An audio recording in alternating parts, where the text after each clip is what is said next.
of securing growth, a lot of discussion has been around the issue of economic growth and how we can safeguard it going forward. And my panelists, very quickly, we have Dr. Kusi, who is the Secretary General, United Nations Conference on Trade and Development, Madam Claire Kamanzi, all the way from Rwanda, who is the Chief Executive Officer of the Rwanda Development Board.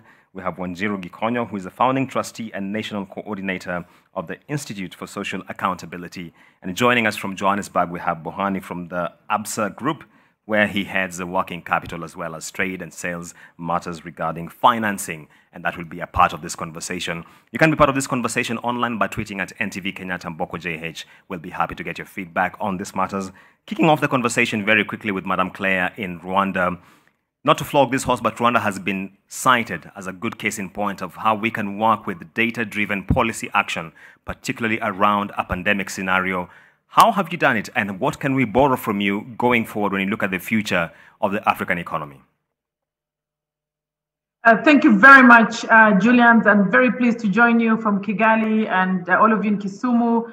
Very good to see fellow panelists, Dr. Kitui and the rest of the panelists. Good afternoon from Kigali. Well, our experience in managing COVID-19 has been very much around tackling the health issues and challenges that come with COVID-19 pandemic, but trying to do that as quickly as possible and as efficiently as we can in order to be able to resume economic activities as much as possible. First of all, our economy finished 2019 on a very strong point. We grew at 9.4% in 2019, which was among the highest growth rates, not just internally in Rwanda, but also compared to the rest of the continent and also globally. And so when 2019 ended, we knew that 2020 could have been a better year, except the pandemic happened. And so all our efforts as a country and government in 2020 has been, how do we deal with this in a fast way, if we can, in order to resume some economic activity to reduce the impact that would otherwise be very negative on the economy. And so we started by organizing the leadership and governance around managing the health and economics of COVID-19. First of all, we had cabinet meetings every 2 weeks, chaired by His Excellency President Paul Kagame. And every 2 weeks, we were making decisions on what to open, what to close, which economies, which sectors of the economy could open. And we went every 2 weeks updating those decisions because it depended on how the pandemic was showing itself, but also what we were learning and how we're managing the pandemic. And so it was a 2 week cycle of decisions, watching and adjusting accordingly. We also had a task force chaired by the Prime Minister, which was reporting to Cabinet every 2 weeks. And that task force included key ministers of the economy, finance, health, infrastructure, among others, to make sure that everybody was participating and coordinating efforts across the board as much as possible. And that really was helpful for us to manage the pandemic. And then, of course, also we put in place a command post, which was a national one with 2,000 people dealing with the pandemic, but also advising on the economic side of it. And so with that organization and governance around the pandemic, we were also able to mobilize the citizens to buy in, because we needed citizens to do what they were supposed to do, and because of the trust that they have built over time with the government, they were able to comply and to agree, whether it's behavior change or wearing masks, etc. So with those aspects of the pandemic managed, we were able to also bring in the economic side to start. First of all, to mobilize. Let me respectfully hold you there and cross over to Dr. Kitui just in the interest of time. Dr. Kitui, when this pandemic was at the initial stages, you and I had a conversation as to what it meant for the economy. What's your assessment of the lay of the land? And when you look ahead, what role is trade going to play in shaping the post-COVID African economy? Well, thank you very much. And sorry. May I also first express my appreciation to my friend and teacher, Professor Nyang' Nyong'o, for inviting me. And thank you to the leaders of Kenya and Rwanda for being supporters of this initiative, both last year and this year. And very much said to the Nation Media Group, this conversation is necessary. And I just hope that we can build on this foundation to go even deeper on how can we craft ideas of going forward. The state of play is as follows. Globally, there has been a very dramatic drop in all major indicators of global engagement. 49% collapse in foreign direct investment. And it's just across the board, cutting all areas from greenfield projects to mergers and acquisitions to cross-border financing, project financing, a net 49% decline. You know, the most affected areas of international trade or economy is the services industry, with 80% collapse in air travel, 75% collapse in tourism, and the related subsectors of the service industry. Some of the jobs in small and medium enterprises are wiped off the table, not to come back. So we're looking at a challenge of compounding existing unemployment and pressures for jobs with pre-existing conditions in many of our economies now coming to turn around. But there's an even worse picture for Africa in terms of international trade. Globally, we are tracking 2020 to be averaging between 7 and 10% decline in global trade. But for Africa, the decline is much larger for reasons that are very, very clear, and I'll just mention some of them. That the decline in Africa's export market between 17 and 25%, and its import, not between 25 and 35%, and imports between 17 and 25%, depending on regions, is a very, very dramatic change. Now, two things are very clear. One, countries which trade mostly with their neighbors have had more resilience in dealing with the vagaries of changed maritime rules, difficulties of seamen to get on shore and change at ports, and so on. But Africa, 15% of Africa's trade is with Africa. Compare that with Asia at 55%, the Americas at 55%, Asia at 60%, Europe at 69%, which means that those who are most disrupted in their economic daily lives by the disruptions caused by the pandemic in international maritime trade are Africans more than any other. Secondly, Africa has been extremely dependent on international trade. 95% of our pharmaceutical use is imported from outside Africa. 85% of the food we eat is imported from outside Africa. So when there is major disruptions of international supply, international trade networks, we are much more vulnerable than the more established continents and countries. And lastly, in this area is a phenomenon that over the past 5 years, the rise in economic nationalism in major developed economies of Europe and America, the technological possibilities of overcoming the challenge of labor, cost of labor in production, have been seeing most production being reshored. Companies that were producing in Asia, in Africa, domesticating or going regional in their networks. That means that the enterprises out of Africa, which have been having a niche in international supply networks, are now ruptured by the shortening of global supply networks. So this is the state of this, the lay of the land. Before we start saying now, how can we deal with this? Just one little thing that I wanted to say, which relates to some things that were being said earlier. When we talk about post-COVID recovery, we don't just talk about like we get to the end of one station when the COVID has stopped and we start the movement of now recovered. Recovery is embedded in the crisis. That the economic recovery, reorienting our production, diversifying our regime of activities, and the priorities politicians give to levers of reducing the pain of the COVID has to be embarked on even as we learn how to mitigate the health pandemic. I see. And let me cross over to Bohani in Joburg. Bohani, the issue of embedding the recovery within the economic strategy has emerged from Dr. Kitui here. The banking sector has been at the center of this. When you talk about reprofiling credit, especially in light of the shock that many businesses have suffered, what do you see as the way forward? Because clearly the question of pricing of risk and asset quality is really standing forward for the resilience of the banking sector, Bohani. Thank you very much. And Asante from the city of Johannesburg in the south of the continent. It's beautiful to be here. Thank you very much for inviting me. I think,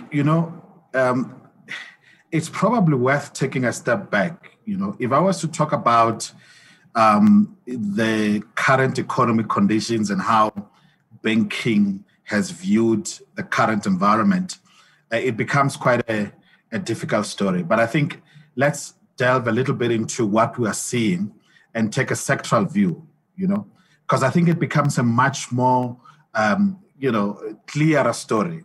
Because what we are seeing is that there are different kinds of behaviors depending on what sector you're talking about. So first of all, if you look at agriculture, if you look at health, if you look at telecoms, that is actually a growth story during the pandemic itself, right?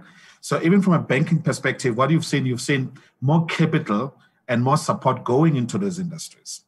Of course, when you look at certain industries as tourism, in the hospitality, I think, as my fellow panelists has also just mentioned, in aviation and also in infrastructure, we've seen obviously some serious depression in that space, some serious challenges, and therefore capital would not have been going into those sectors. So I think, so when you're trying to understand the impact of COVID today, and probably trying to understand the post-COVID environment from a banking perspective, is you're looking at probably an emergence of new growth sectors, which seem to be agriculture, which is quite resilient, the health sector, which is quite resilient, and I think pharmaceuticals, which are quite resilient. But interestingly, it's also important to make a point that I think he was making, which is what the global disruptions of the global supply chains have actually meant in terms of the continent. It's also meant that it's created an opportunity for the localization of supply chains, creating an opportunity from an African perspective for us to create or even grow our manufacturing capacity. And let me take some time here to say, so when you're talking about how banks are viewing banking assets, or how banks are viewing what is happening in the African economy, you're looking at growth sectors, you're looking at sectors that have had some serious challenges, but you're also looking at something that is starting to emerge, where you're seeing countries trying to take ownership, and we're seeing this across retailers, pharmaceuticals, where you're starting to see efforts to localize supply chains within the continent. Now, let me link that, by the way, to the free trade, the Continental Free Trade Agreement, to say part of what the objective of the free trade agreement is actually the increase of the intra-Africa trade, and I think my fellow panelists has referred to this. And how do we aim to do that? By creation of regional value chains. So it's not such a terrible story. It's a challenging story for certain sectors. Okay. But I think if I was sitting as an entrepreneur, I have to think, what are some of the sectors that we look, from a bank perspective, as we see going forward, that we are seeing a lot of growth in. As we speak today, as I've indicated, telecoms, health, agriculture, quite useful. Interestingly, though, as I close my comments, it's that we also think, and I think my fellow panelists has mentioned this, that inherent in the crisis itself, it's probably where the recovery is going to come from. Because the question now, the issue is, as governments, seek to stimulate growth, you probably are looking at a lot of infrastructure development, and maybe we need to start directing that infrastructure development to the kind of sectors that will become key to the achievement and the implementation of the free trade area. Thank you very much. Bohani, let me hold you there and cross over to Wanjiru Gikonyo here. Wanjiru, one of the issues which has been brought to visibility by COVID-19 is the fact that we have fragmentation, or decoupling as it is normally called, between policy and the needs, particularly at the grassroots. When you look at the situation with the Kenyan experience, what do you see as the way forward as to how we can better interface policy and the response to the needs at the grassroots? Thank you so much. And I think the challenge of the implementation of policy is one that's age-old in Kenya, and I can't pretend to have a solution to that, other than to recognize we have very good policy that is then not implemented. That's a political question, and the issue of political will, political leadership is very important. And one example, of course, is looking at health.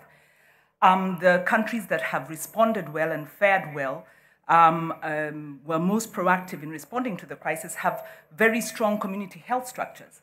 Now, Kenya did its pilot on community health systems starting in 2007, and I think had recommendations by maybe 2009, 2010, but this wasn't implemented. We then have devolution. the devolution of health services.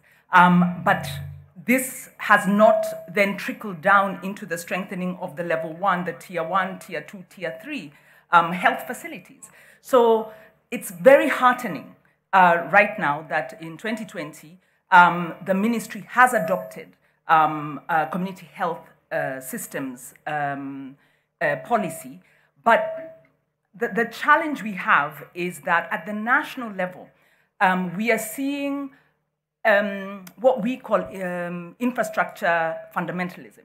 And in fact, I'm very concerned with Bogani's last statement in saying that let's spend on infrastructure that will create growth. Because what we are seeing, the sectors that have been resilient in this country, that have been contributing to the GDP, in large term has been agriculture, which is a decentralized function. The amount being put into agriculture has gone down in comparative terms under, over the last 10 years. But despite that, we then see agriculture continuing to rally and continuing to contribute to GDP. And then this being one of the sectors that has continued to be resilient despite COVID. So I think I was with Mogani when he said we need to invest in health systems, we need to invest in agriculture, we need to invest in the sectors that employ, that contribute to the GDP. And we have had, the part of the problem we're having in Kenya is the lack of fiscal space driven by debt. And this is because of this infrastructure paradigm where we borrowed heavily, put money into unproductive investments that are large. So even the choice of infrastructure matters. Do you want to go for large mega projects, or do you want to go modular? Projects that can be implemented closer to the county level, employ a lot of people, bring in Jua Kali technology instead of importing technology. So I would say that our COVID response has to learn from the mistakes that have been made. And we need to go back to what we call the basics of the human rights-based approach. You need to bring development back to the people, strengthen community systems. And the reality is, as Kenya, we have the policies. But then we have a political leadership that needs to deliver physical big projects. There's corruption involved, of course. World Bank in 2014 published a report talking about they called it inefficiency, lack of productivity of our investments, but really it's budgeted corruption. So we have policy. We need a political decision that we will implement the policy that then employs the maximum number of people, that then puts money into people's pockets, that then employs people who are in the informal sector, equips them accordingly, as opposed to importing solutions and infrastructure that puts us in debt without returns. So that's a very long-winded answer to your question, but it's really to say we have the policies. We need the political leadership. Thank you. Let me cross over to Dr. Kitui, and the issue which has been brought forth by Jiru is the issue of fiscal space. And one of the realities of COVID is that it has precipitated a situation where we are having a significant debt overhang. If you look at economies like Zambia, for example, in this situation, the story of Africa beyond COVID has to have a robust conversation about how we manage our debt. What are your thoughts, Dr. The situation is dire and it's getting worse. As you know, let's just take the example of Kenya. Already before the arrival of the COVID crisis, Kenya's public debt was equivalent to 63% of GDP. This year, before the COVID came in, debt service was taking 40% of public revenue. That's not a sustainable model. That's not a situation that can prepare you to confront certain specific challenges coming with the COVID. One, declining most important sectors of the country, like the services industry, the hospitality industry. Two, declining and higher cost of freighting of traditional exports from the country. Three, drying up foreign direct investment. These pile up into a crisis. And I think the challenge you have at the Kusi is, what are the ideas of dealing with an emerging crisis? Usually the first thing is to appreciate, acknowledge that you have a crisis. I was sharing with Professor Nyong'o the story of Nero, the most infamous emperor of Rome, who came about one generation after the death of Jesus. And when Rome was burning in 64 AD, when people complained, when his mother, Agrippina, complained, Nero got people to kill his mother. And he saw 75% of Rome burnt down. For him, it was the opportunity to build an expansive golden house, the Domus Aurea, with 125 acres of gardens, physical, impressive creatures. The reality is, do these impressive creatures talk to the challenges of the moment? How does the shrinking public fiscal space relate to growing unemployment and underemployment, compounded by the disappearing services and SME sectors? Specific actions are necessary. Africa must learn that there is no opportunity to grow through trade without trading with Africa. Africa's exports to the rest of Africa are 42% value added. Africa's export to the rest of the world are 15% value added. So it's no brainer. We create more jobs, we add more value when we trade with neighbors, with Africa, than we trade with the rest of the world. Two, politicians as custodians of regional integration initiatives should not start owning the integration that they can turn on and turn off. We hear very hostile and necessary pettiness in the dialogue across borders, which is taking us backwards instead of preparing to learn from our past mistakes to prepare for the continental free trade area. Three, Africa's main exports, processed food, processed base metals, can actually fairly quickly be produced in Africa, given our resource profile. So paying more attention in building productive capacity, looking more and more seriously at regional and domestic markets and capabilities, and looking at investing only in such infrastructure that is directly related to dealing with the short-term crisis of unemployment, underemployment, declining livelihoods, should be the political priority of thinkers and implementers on the continent going forward. Thank you, Dr. Ari, for that point. And let me just latch onto that as a crossover to Buhani. Dr. Ari here has spoken about the need for addressing the issues of unemployment, underemployment. We know that in Kenya and in many African countries, micro, small, and medium-sized enterprises are the engine of employment. From a banking perspective, the agenda going forward should be about de-risking these enterprises to avail them for capital. How do you address this? So it's a very good question. And I think multiple studies do indicate that, for example, specifically in trade finance, the ICC, AFDB would talk about the fact that you've got a financing gap of about plus $90 billion.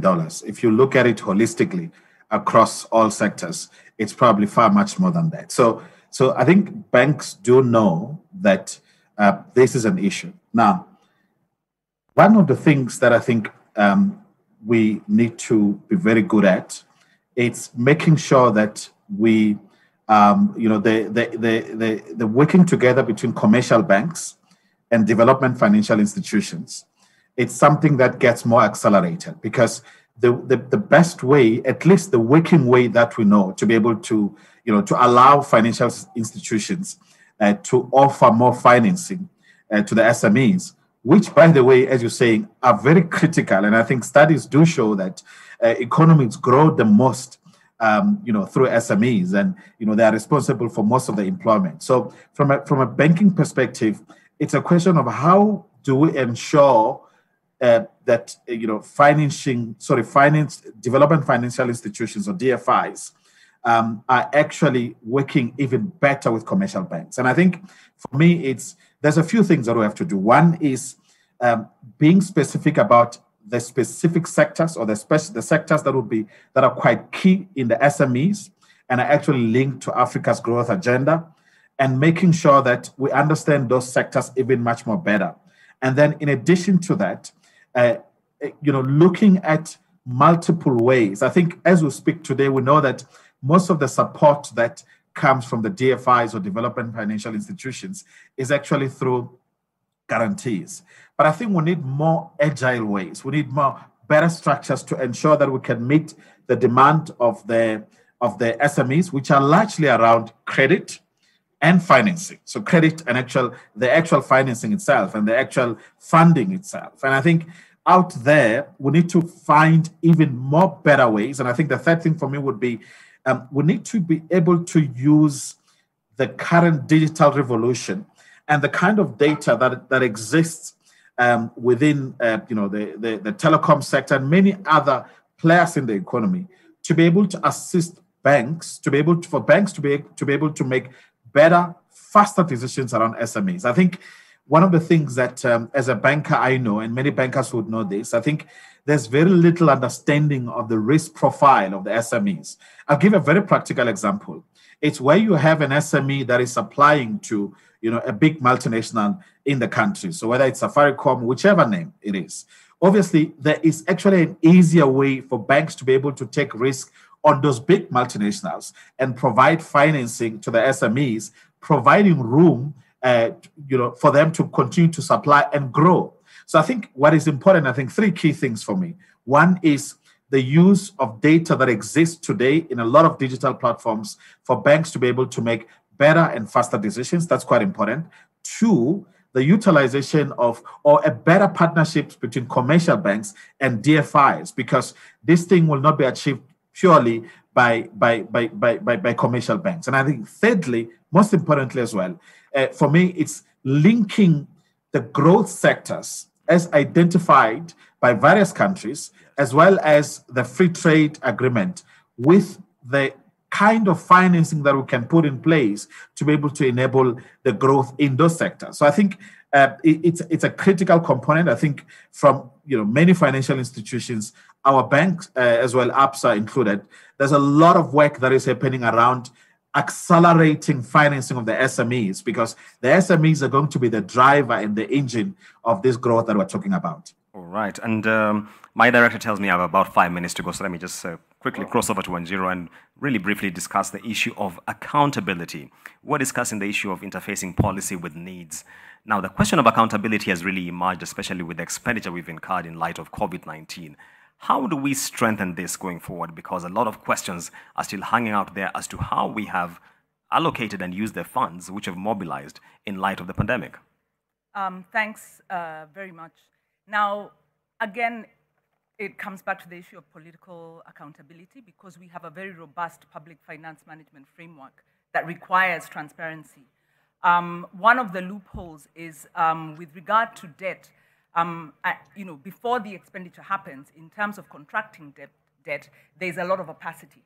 And we've got a very strong treasury and a very pliable parliament that has failed to play oversight in terms of the procurement of debt. And then this debt is not ring-fenced. So you have money going into general support sometimes, or you have it going into projects. And government is not able to report and trace this money.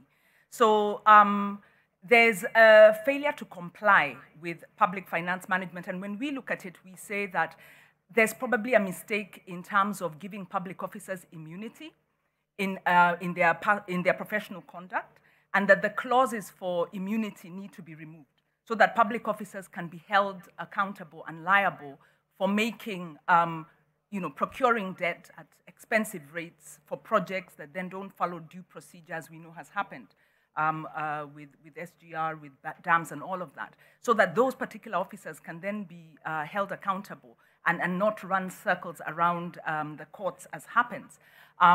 The other side of this, of course, is transparency. Access to information has continued to be a challenge. We are seeing efforts from Treasury. We are seeing more information published. But obviously it's coming a little bit after the fact. The last thing is stakeholder engagement. We've seen a reluctance to engage, especially with governance type of civil society, people who are critical in terms of the question. So when government is afraid to deal with civil society that will be critical, or at the local level fearful of opening up, because some counties equally are fearful, then, of course, the environment for corruption takes root. So we have an open governance framework. Counties and national government have signed up. Yes. But again, the gap is in implementation. And in the counties where we've seen governors who are proactive embracing open contracting principles, then you don't have the problem. Okay. So it's basic. It's going back to basics, transparency, accountability, participation. And if I can say on the last thing, in terms of debt, the debt overhang, we as we are part of a coalition, and we feel very strongly that the government of Kenya needs to go for tax relief, needs to negotiate a moratorium, especially with the Chinese and with the commercial lenders, because we don't have fiscal space. Okay. We are seeing higher education institutions now being forced to consider putting up fees of public universities on par with private universities. Yes. So we are seeing really, we're seeing also health services not being funded because government is very cash constrained. Yes. So we are in a crisis, and I think I completely agree with what can I call you, the minister has said, that we need to name it, and then we need to take remedies, and part of that is we need a moratorium to give Kenya the fiscal headspace to respond to the... Let me just hold you at that and cross over to Dr. Kitui. And I should say, I don't hold brief for the Treasury, but there's an economic recovery strategy which is proposing debt rescheduling as well as cancellation where possible. Let me cross over to Dr. Kitui. And the question here is, one challenge that we have is that we have a vastly informal economy. And anytime you speak to the micro, small, and medium-sized businesses in the informal side, they will tell you, why would I formalize when it means more taxes, yet I don't see the return for investment, if I could call it that? How do we formalize this vastly informal economy, Dr. Kitui, and ensure that indeed there's a trickle down, as economists love to call it, of the dividends? All right, I'll answer that bit together with just some concrete suggestions on my fire escape in the crisis that we're entering. Traditionally, informal sector is treated as a domicile, as a social domicile of people. It is not treated as an engine of economic growth. So that many policies that we have dealing with the informal sector are often control policies, not facilitation policies. If you check, a lot of people are called informal sector. They keep 9 employees, and when they expand, they open another parallel enterprise with 9 employees, because they know that if you get 10 employees, the cost of tax compliance, health certificate compliance, city authority compliance, environmental standard compliance are higher than the benefit of that added employee. So what is first and foremost necessary is government attitude towards the informal sector should be how to strengthen their sector as a production engine. How do we create infrastructure for them to access cleaner, cheaper water, for them to access markets as suppliers to other enterprises, for them to supply consumers of their services like workers in construction sites. So that attitude shift from harassing, controlling, extorting to facilitating is a game changer. Secondly, this rights to the whole small enterprise sector. In countries like Kenya, which have gone through devolution, there are not enough people who are talking about this. But a trader has become casualty to the proliferation of taxing authorities. You produce something in the Kondele, before you reach somewhere, agents of Professor Nyang' Nyong'o are looking for their share. When you cross into Kericho, somebody's putting there, some fellows with a chain across the road with yellow overalls, they're asking for a certain levy. You cross and you continue paying these taxes, and yet you are supposed to be competitive. You should ask yourself, why is Kenya importing cheap products it used to export? When you increase the taxation on the producers, when your competition is standing still on the cost, you turn yourselves into consumers of other people's produce. There is no recovery that is possible in any country without addressing questions of competitiveness and rationalization of the proliferating taxes that the different entities are taxing the producers. Some just specific suggestions about a way out. Number one, we just published our Economic Development in Africa Report 2020, which shows that on average, Africa is suffering $90 billion of illicit financial flows out of the continent. That means 50% of our shortfall on SDG financing can be covered if we stop the theft of our legitimate money. It doesn't make much sense to be looking for how can we get more money when we don't address how can we stem the flow of what we already have. Number two, one of the main engines of growth emerging for younger persons is the digital economy, the opportunities of electronic marketplace visibility, and digitalized services to service other even production networks. Unfortunately, we still have this mentality of financing that you come, you have a great idea, you have a laptop, and you are asked, can we look at your credit history? Can we look at assets you can use to secure a loan? Yes, Dr. Startups cannot start business this way. What I would suggest is part of recovery strategy should be the government to de-risk credit to small startups, particularly in the digital economy. And second last, agriculture. I strongly believe a developing African country like Kenya, like Rwanda, like Uganda, must find ways of smartly subsidizing agriculture. You cannot just leave it to the vagaries of the open marketplace. You are not New Zealand. And that is difficult when you are increasingly devolving agricultural functions. Last. To the President of Kenya, thank you very much for very innovative ideas that he had in introducing some tax waivers, 5% reduction of personal income tax, and so on. I would like to suggest humbly that you do not suspend those waivers when we're still in the middle of the pandemic. Continue with those waivers until the alternative mechanisms that you have announced are in place. Then you can remove this. Thank you. Dr. Kitui, allow me to respectfully hold you there. Sadly, we are out of time for this conversation. Clearly, we needed more time, but that takes us to the close of our conversation on what the shape of a post-COVID African economy looks like. We shall be continuing with more of the program. There's another session coming up with my colleague, Joseph Warungu. Thank you.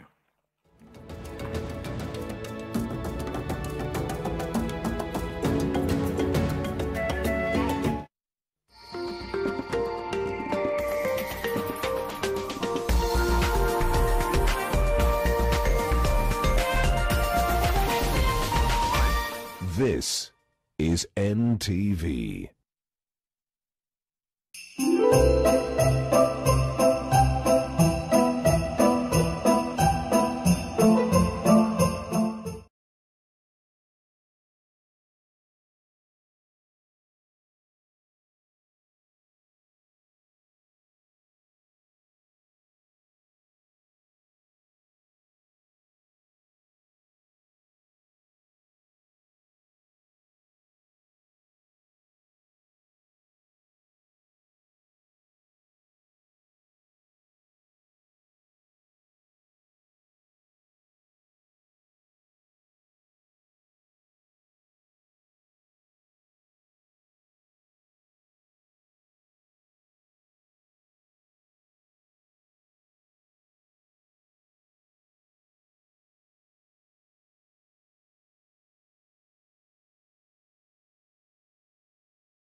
Premium candles. It is made of pure, fully refined paraffin wax. It doesn't have smoke.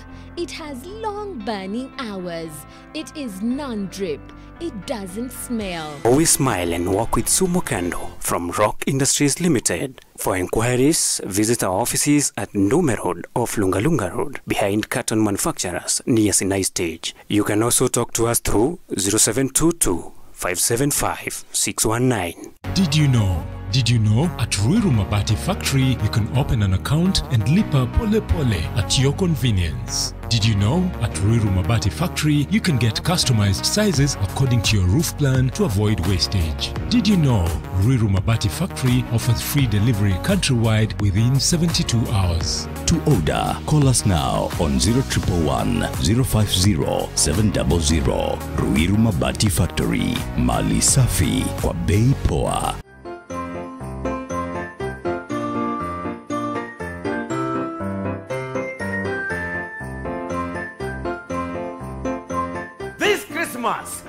Jaza kwa sababu there's a whooping 1 million bob to be won. All you have to do ni kupiga shopping worth 1,500 and above. Na uko ndani ya draw. Kusi, ibambe na Quickmart. Quickmart, fresh and easy.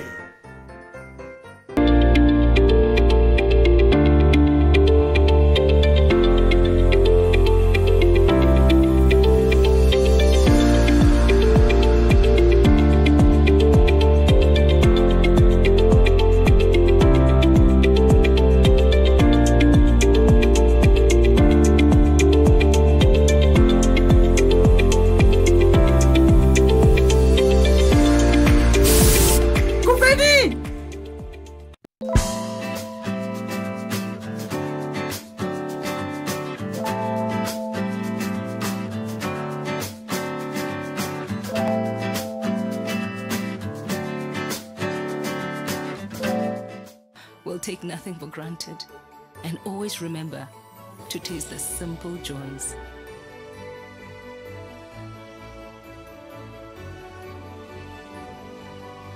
Enjoy the magic of Christmas with Coca-Cola.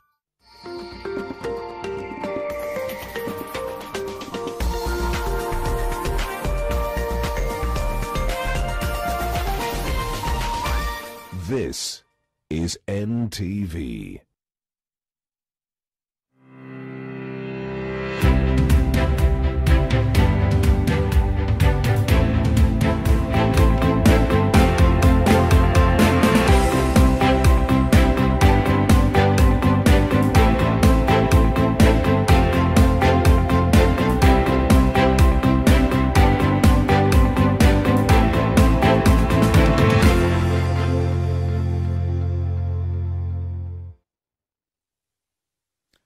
Fantastic. Welcome, ladies and gentlemen, to the third YSK Science and Technology Exhibition. This is happening for the very first time online, and we are glad to be having you joining us. It's going to be a fantastic and an amazing session where we're going to interact together. We are going to learn from the young entrepreneurs and innovators.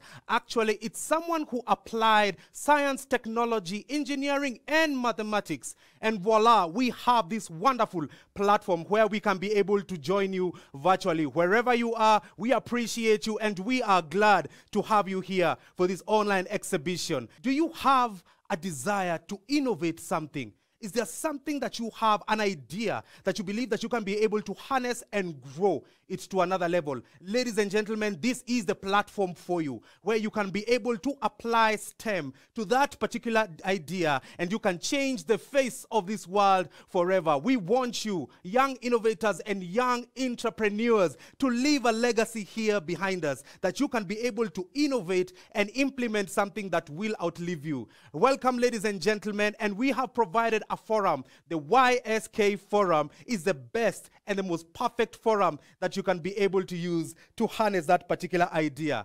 And to start off the session for us, we have the honor and the privilege of having the PS for Ministry of East African Community and also the chair of the YSK board. This is none other than the one and only Dr. Kevit Desai, Chief of the Order of the Burning Spear. That's such a prestigious award, and he will also have the opportunity of inviting and introducing His Excellency President of the Republic of Kenya, and he is also he's also a YSK patron. We are glad to have him as a patron, and this is none other than Uhuru Muigai Kenyatta. So over to you, Dr. Kevit, as you take us through the next session, and we're looking forward to having an engaging time here with us. Thank you and welcome. Ladies and gentlemen, on behalf of the YSK board, let me welcome you to the third Young Scientist Kenya National Science and Technology Exhibition, taking place entirely online for the first time. Our exhibition takes place in the most atypical year in living memory, but it is a testament to your commitment to excellence at all levels of YSK, that despite a different format, the quality of the projects on display today is at the typical high YSK standard. Indeed, a big congratulations must go out to all the students participating this year and their teachers. Your achievements demonstrate your curiosity, creativity, and resourcefulness, all key traits for future leaders in STEM, research, and innovation.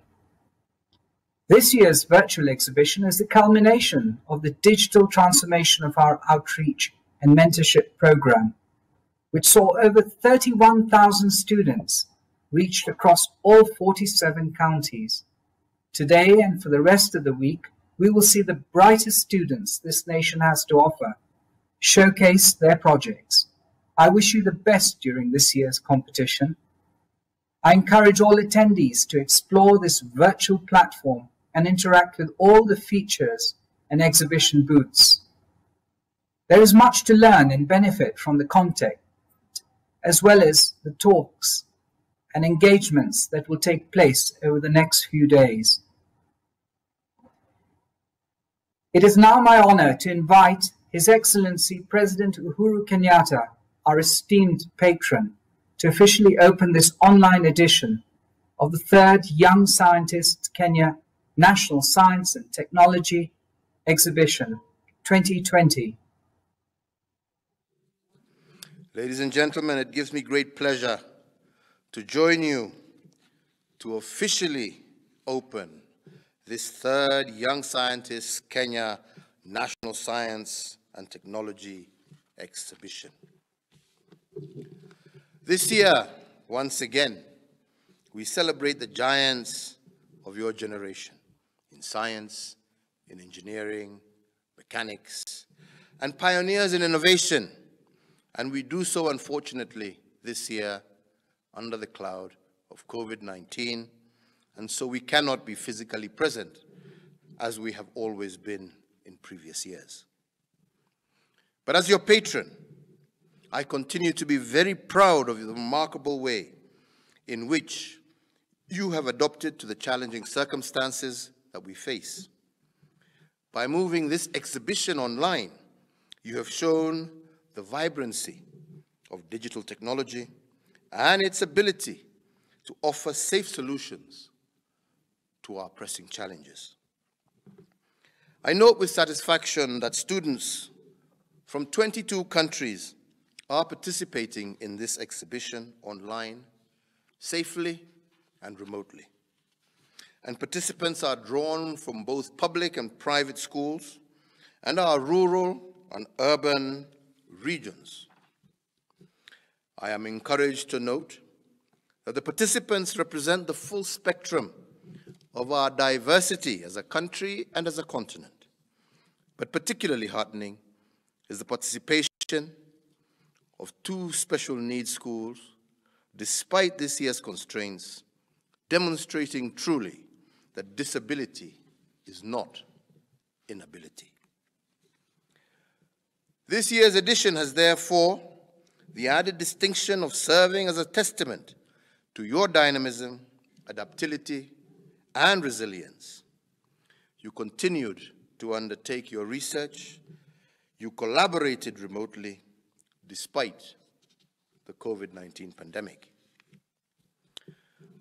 So therefore, ladies and gentlemen, this forum, in the short time that it has existed, has already spawned numerous examples of remarkable excellence. I look at the Tanvi Hirani and the Iriad Tahir Universal Healthcare System with its potential to add quality and efficiency to service delivery by our healthcare system. This is an example of life-changing innovation.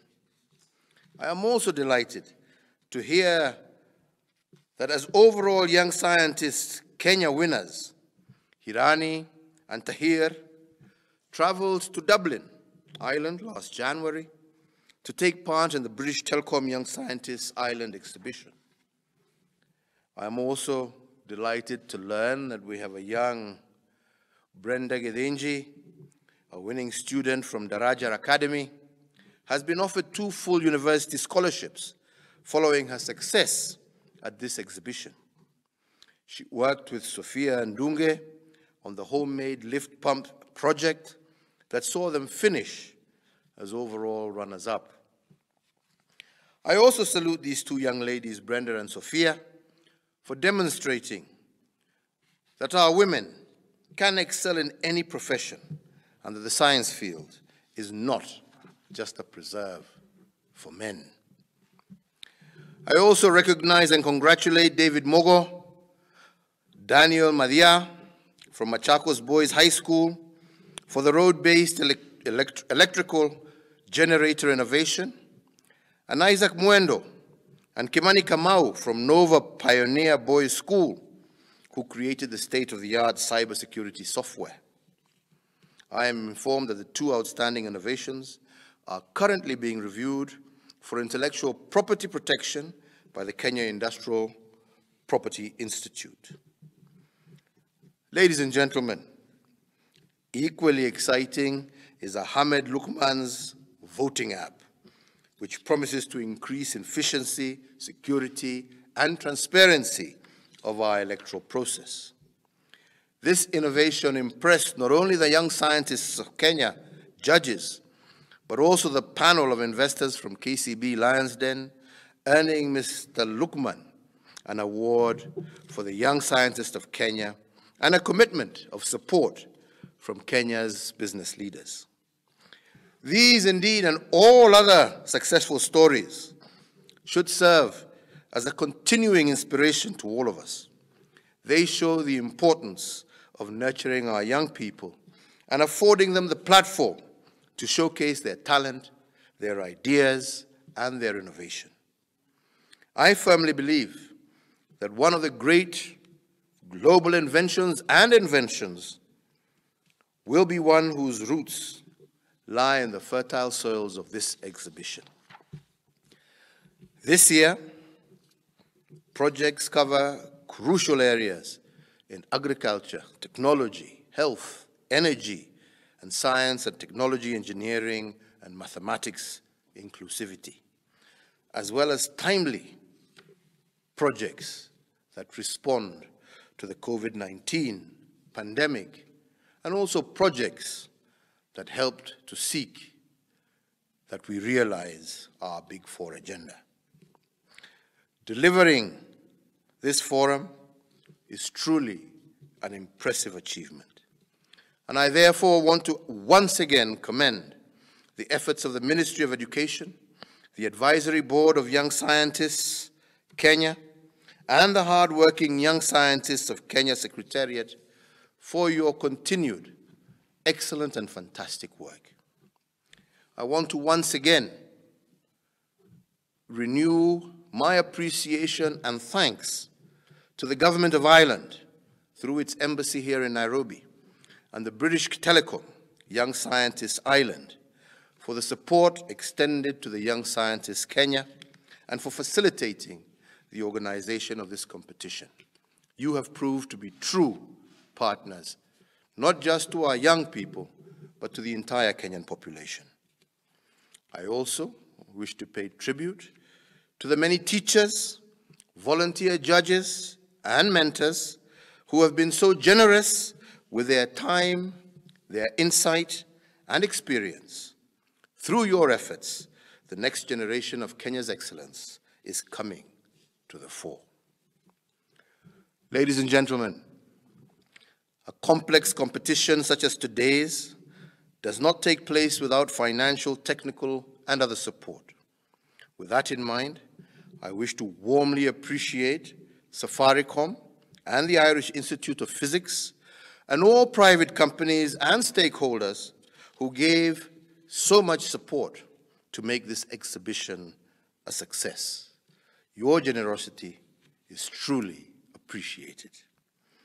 Above all, I also wish to recognize and thank all the students who are the reason we are gathered here today. As patron of the Young Scientists of Kenya, I am proud to be associated with you, and I take this opportunity to honor your energy and resilience. You are indeed the generation of young Kenyans who will propel our nation into a continental and global force in science, technology, engineering, and mathematics, and establish our position as a country, as a hub for innovation and creativity in science and technology. I urge today other well-wishers, both at home and abroad, to follow the example of their colleagues and support this exhibition and all other similar initiatives in Kenya. Events such as this should not be the preserve of young people in our urban areas. And I want to urge emphasis on promoting inclusivity in terms of participation by girls and young women, our young persons living with disabilities, our young people living in rural areas and ASA. And finally, let me reiterate to our young people our young scientists, our young engineers, our young mathematicians, and our young innovators. You are fortunate to be young and vibrant in a time of immense opportunity. Use your energies wisely and remain focused. Through hard work, discipline, and consistency, and in heeding the wise counsel of your mentors, there is no limit to what you can achieve. With these few remarks, ladies and gentlemen, it is now my duty and indeed my great pleasure and honor to declare the 2020 Young Scientists Kenya Online National Science and Technology Exhibition officially open. I thank you all for your attention.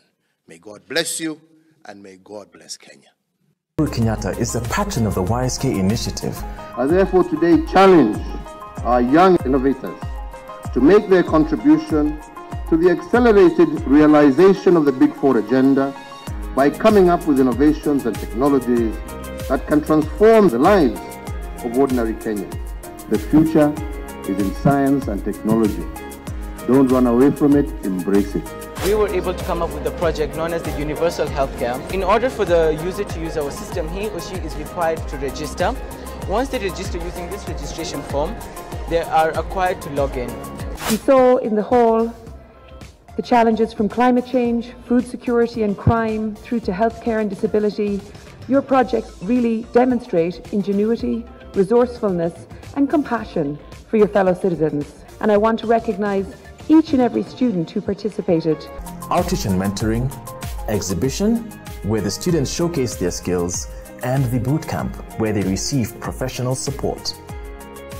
Outreach and mentoring. Students are exposed to live demos and encouraged to take up STEM careers by teams of champions from academia and the private sector who visit their schools. They are also taken through problem-solving workshops and encouraged to solve problems they face in their communities. Mentors support the students and their teachers to develop innovative projects and research. Exhibition. The National Science and Technology Exhibition showcases the top students from across the country, exhibiting hundreds of projects with independent judging and prize giving across 4 categories, namely technology, social and behavioral sciences, biological and ecological sciences, as well as chemical, physical and mathematical sciences. In 2020, YSK adapted to the COVID-19 pandemic by piloting a digital execution of both the outreach and the exhibition, thus laying the foundation for a truly pioneering hybrid realization of a physical and digital implementation in the coming years.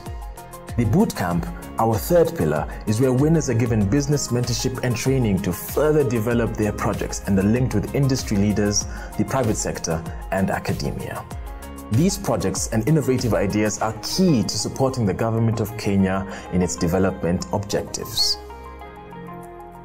Young Scientists Kenya is a vital catalyst for Kenya's growth and development across all sectors and reaching all young people. Girls and boys, including students with special needs in every county. YSK provides opportunities for students to pursue new dreams in STEM. We invite you to partner with us to help grow this movement further. Being a partner brings nationwide reach, access to schools and students in every county, and visibility across all our platforms. It means being a partner in this country's development and, most importantly, promoting Kenya's outstanding young talent. Want to be part of this noble initiative? Then reach out to us and let's join hands in promoting and celebrating this country's bright youth.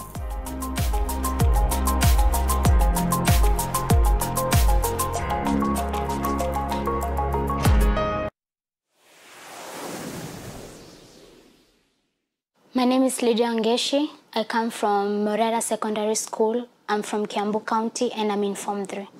The title of my project is Digital Social Distancing.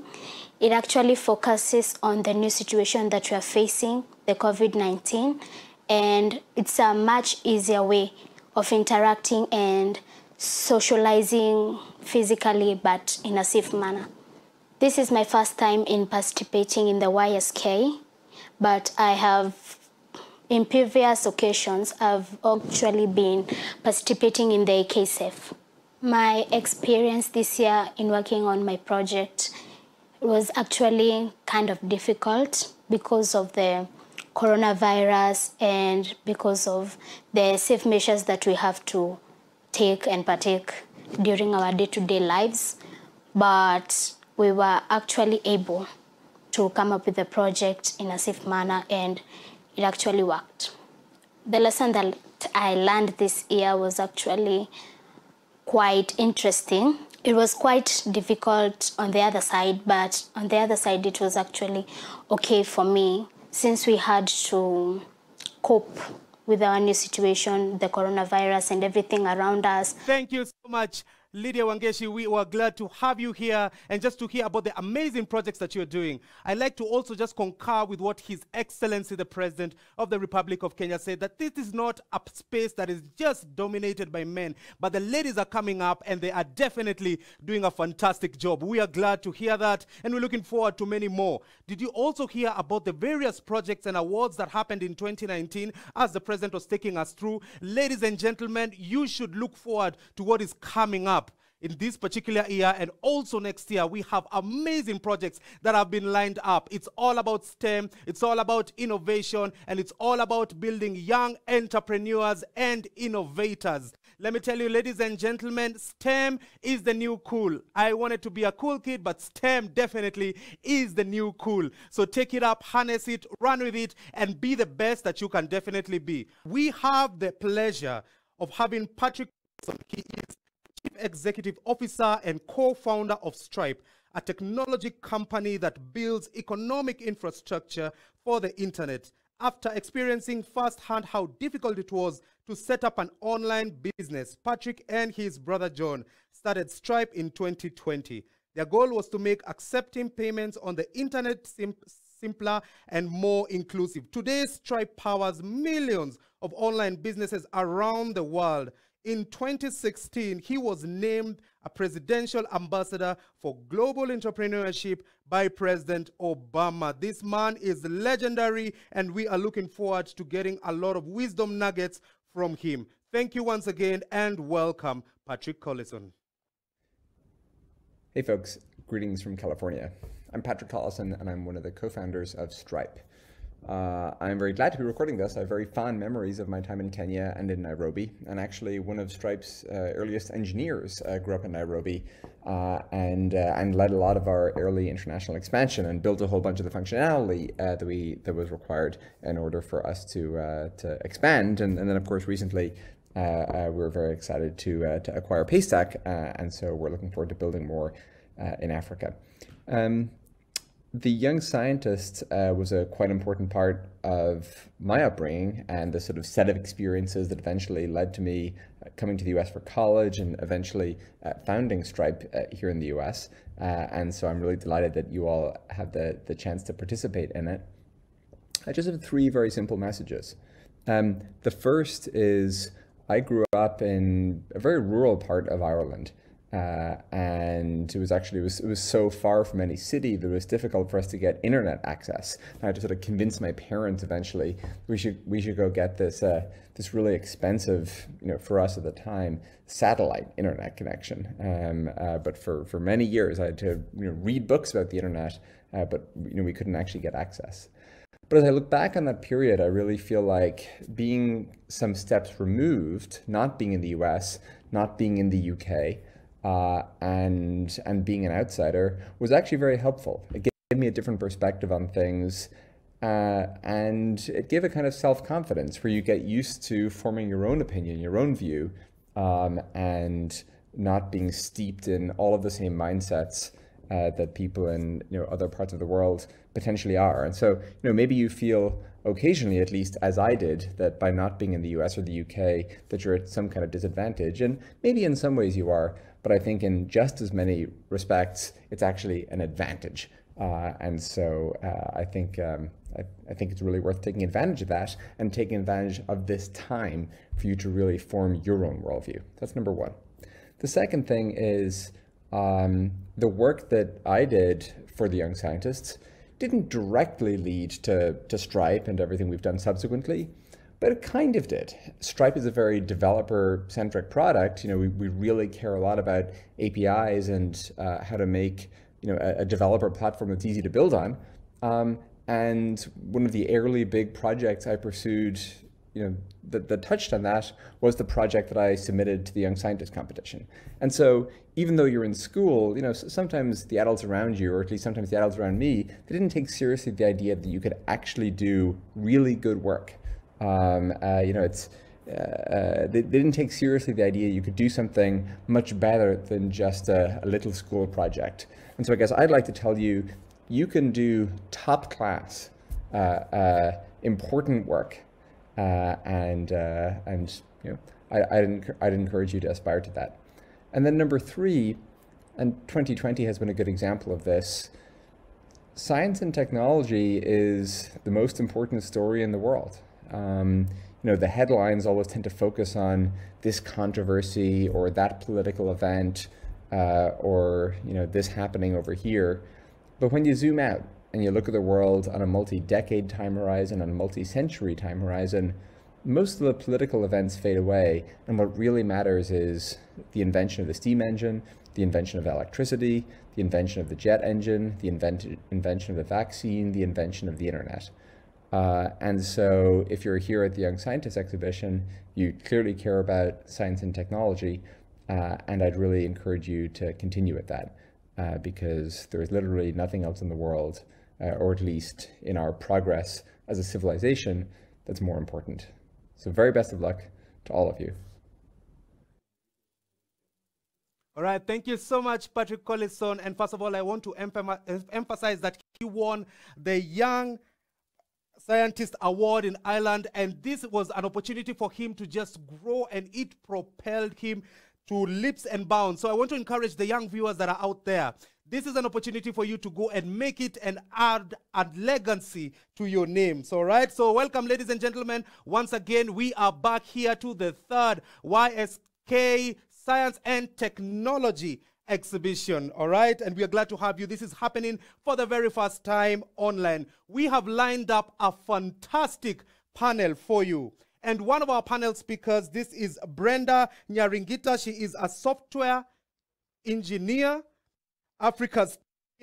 This is a lady who has been a Mozilla Open Leader, Digital Grassroots, Kimilili Fellow, outstanding educator when it comes to African Women in Tech 2019 and Africa Emerging Leader. She is a lady that you definitely want to hear from. And also in the panel, we have Derek Ngigi. This is a mechanical engineering student at Kenyatta University. He was the UN Person of the Year 2020 as part of the team that developed the first African ventilator, a project that began in April 2020 in the wake of the COVID-19 pandemic. Some of the things that he has done is that he's equipped over 200 students with skills, and he invented the mechanical ventilator. We can't wait to hear from that. All right, and also on the panel, we have none other than the COO and co-founder of Leafy Life. This is Peter Gashanja. He got first place at the Climate Launchpad Global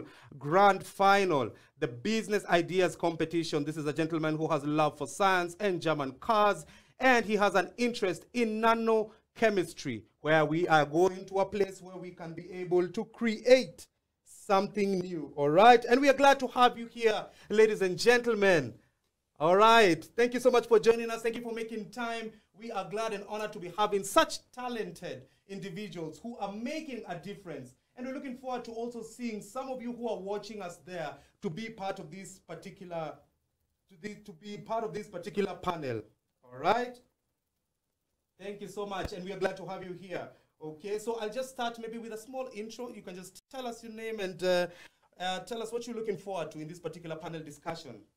Yeah, so thank you, Ian. My name is Brenda Nyaringita, and I'm definitely looking forward to interacting with all the viewers of today and sharing really, you know, my journey and hoping I'll help someone out there.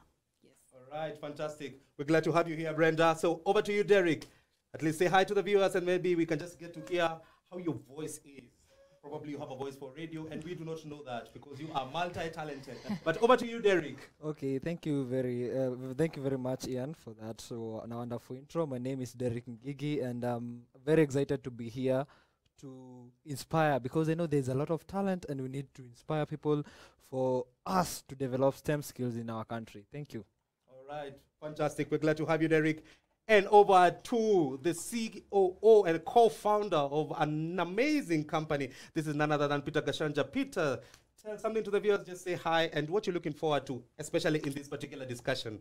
Thank you, Ian. So, hi guys, my name is Peter Gashanja. I'm from Leafy Life Limited. I am looking forward to motivating anyone out there who's interested and loves science as myself. So, yeah.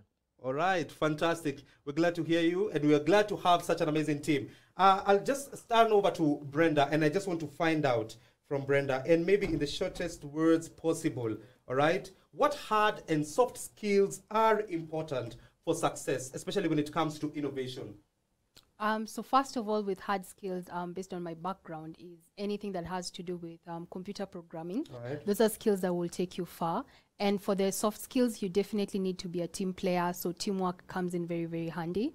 And also you need to be curious. Sometimes maybe born with it, but also just being curious is one thing that will take you from creating a simple project in high school to building a huge company in your 30s maybe. Yeah. Okay, all right, fantastic.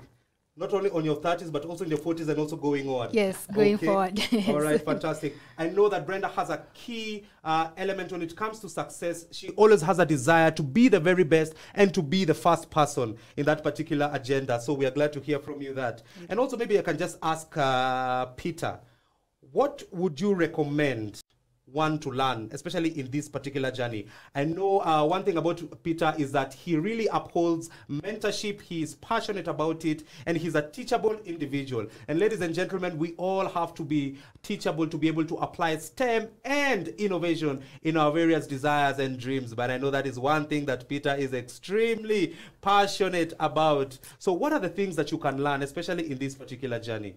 So ideally, I think that, as you said, mentorship is important, and mentorship basically just expounds on the, I would say, things that you would not necessarily feel that they're important. So for instance, like presentation skills, where you actually have to sell your idea to other people, and you require to have good presentation skills, so that once you have the idea, trying to get other people to understand it and see it on your views and your side, and what you're trying to implement. So mentorship helps you identify some of the skills that you might not have at the moment, but now start learning on them. So either presentation skills, management skills, where you have to be your own boss, you have to be your friend's boss, so you have to now try and align your targets and your goals, ideally. Yeah. I love what you said about that, because at times, most of the times when you're coming and you have an idea and you want to run with it, you believe that, yes, I am the boss, I can run the show, I know what needs to be done. But coming to a place where you actually acknowledge that, yes, I need to learn something from someone who has been ahead of me, and see how I can be able to apply that in my current journey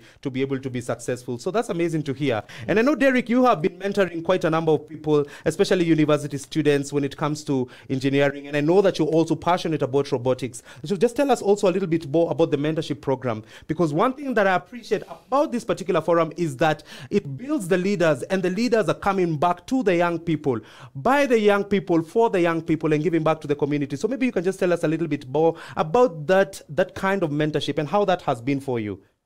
Okay, one thing I realized is that for you to learn best and for you to actually understand the field you are in, or any particular skill, you'll have to teach it.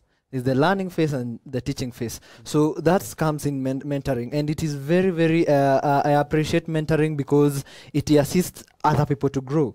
And as they grow, you're growing, and you're becoming, you find yourself, you're expanding your networks, and you're expanding actually your base knowledge. So mentoring also lifts other people to be at your level. And you see, your network is your net worth.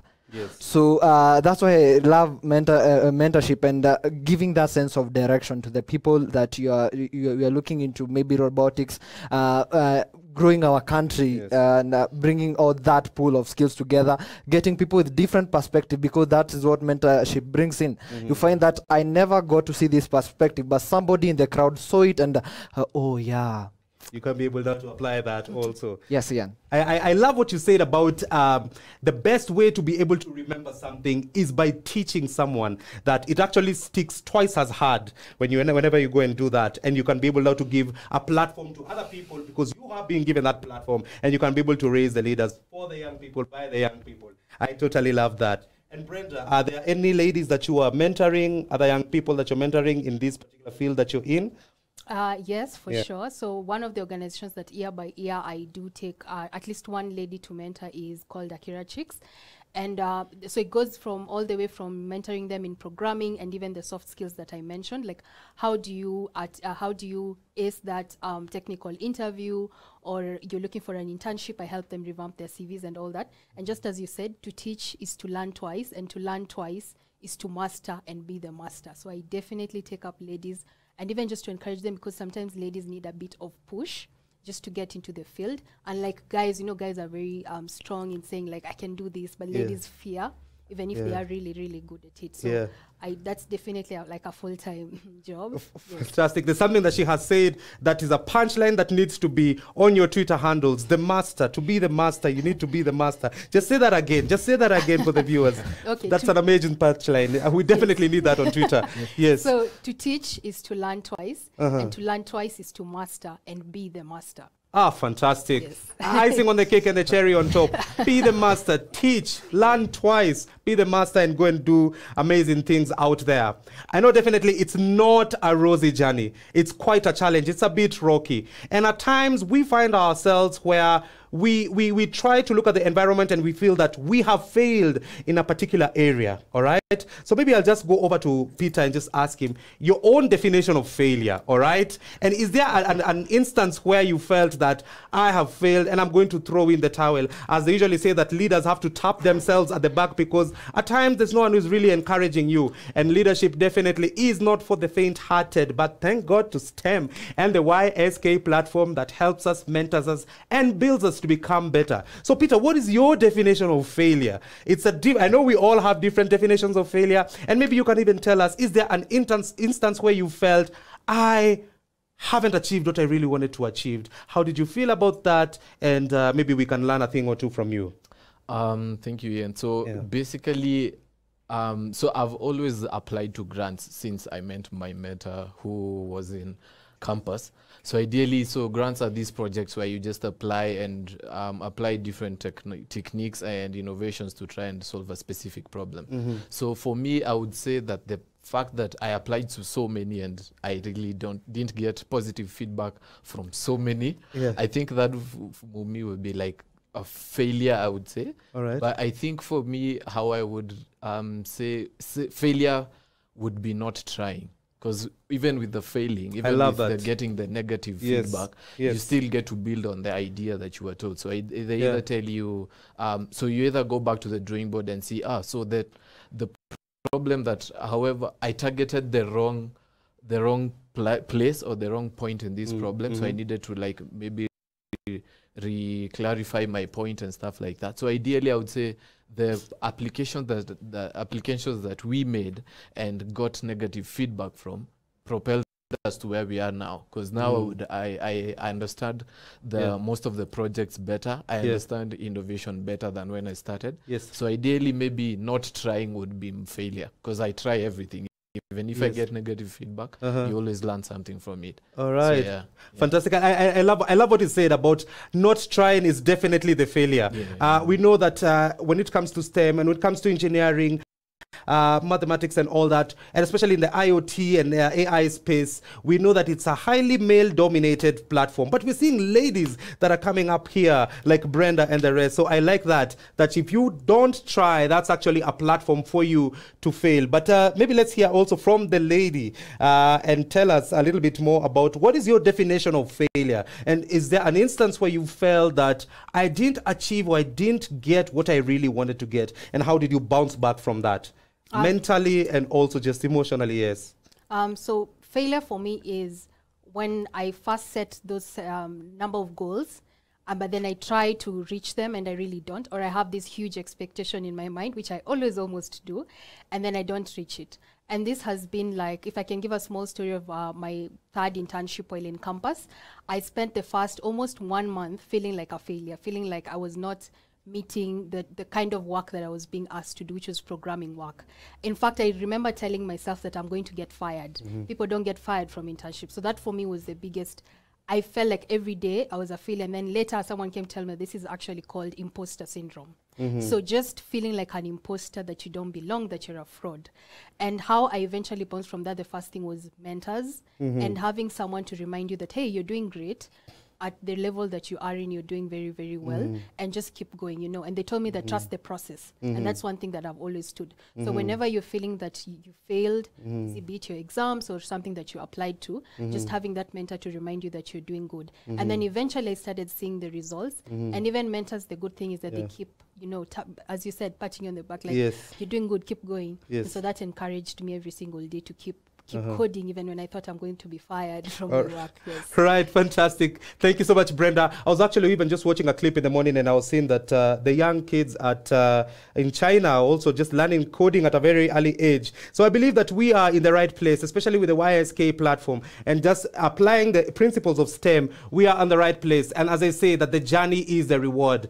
Not the end of the journey, but the journey in itself, the person that you become, because there's that resilience that has been formed. Like when I look at Peter, I know that he's someone who is willing to even start a blue chip company and go and do an amazing thing. Nothing can stop this gentleman. And also with the lovely lady here, she has that mentor and she can be able to encourage herself. So to the ones who are also looped in here, make sure that you get someone who can be able to walk with you, and none other than the YSK team. They will be there to mentor you, and as we apply the STEM principles. But I also want to hear from Derek. I know Derek has been doing quite a number of things out there, and just tell us about what's your definition of failure and how do you overcome that? Okay, so failure to me is every first time I try it, because it always fails. And I love that, because this is what we call intermediate knowledge, and that is knowledge of knowing what to do. And there's expert knowledge, which is knowledge of knowing what to do, what not to do. So I love the expert knowledge. So every time I fail, I know, okay, I'm gaining the expert knowledge. I know now what not to do. So that is how I deal with failure. Failure is always when I tried first and fail. Okay, this is a failure, but I've gained expert knowledge. I cannot do this again. Wow. Yeah. Fantastic. So you basically just learn from everything that you are doing and seeing how you can be able to do it better. Every time. All right, every time. Fantastic. I'd like to encourage our viewers to come and just go to the platform, the online platform, and put your questions there so that we can be able to just answer them and articulate them well for you. So there's a chat box that is there. Make sure that you post your questions there, and you can keep this conversation going very, very warm. All right.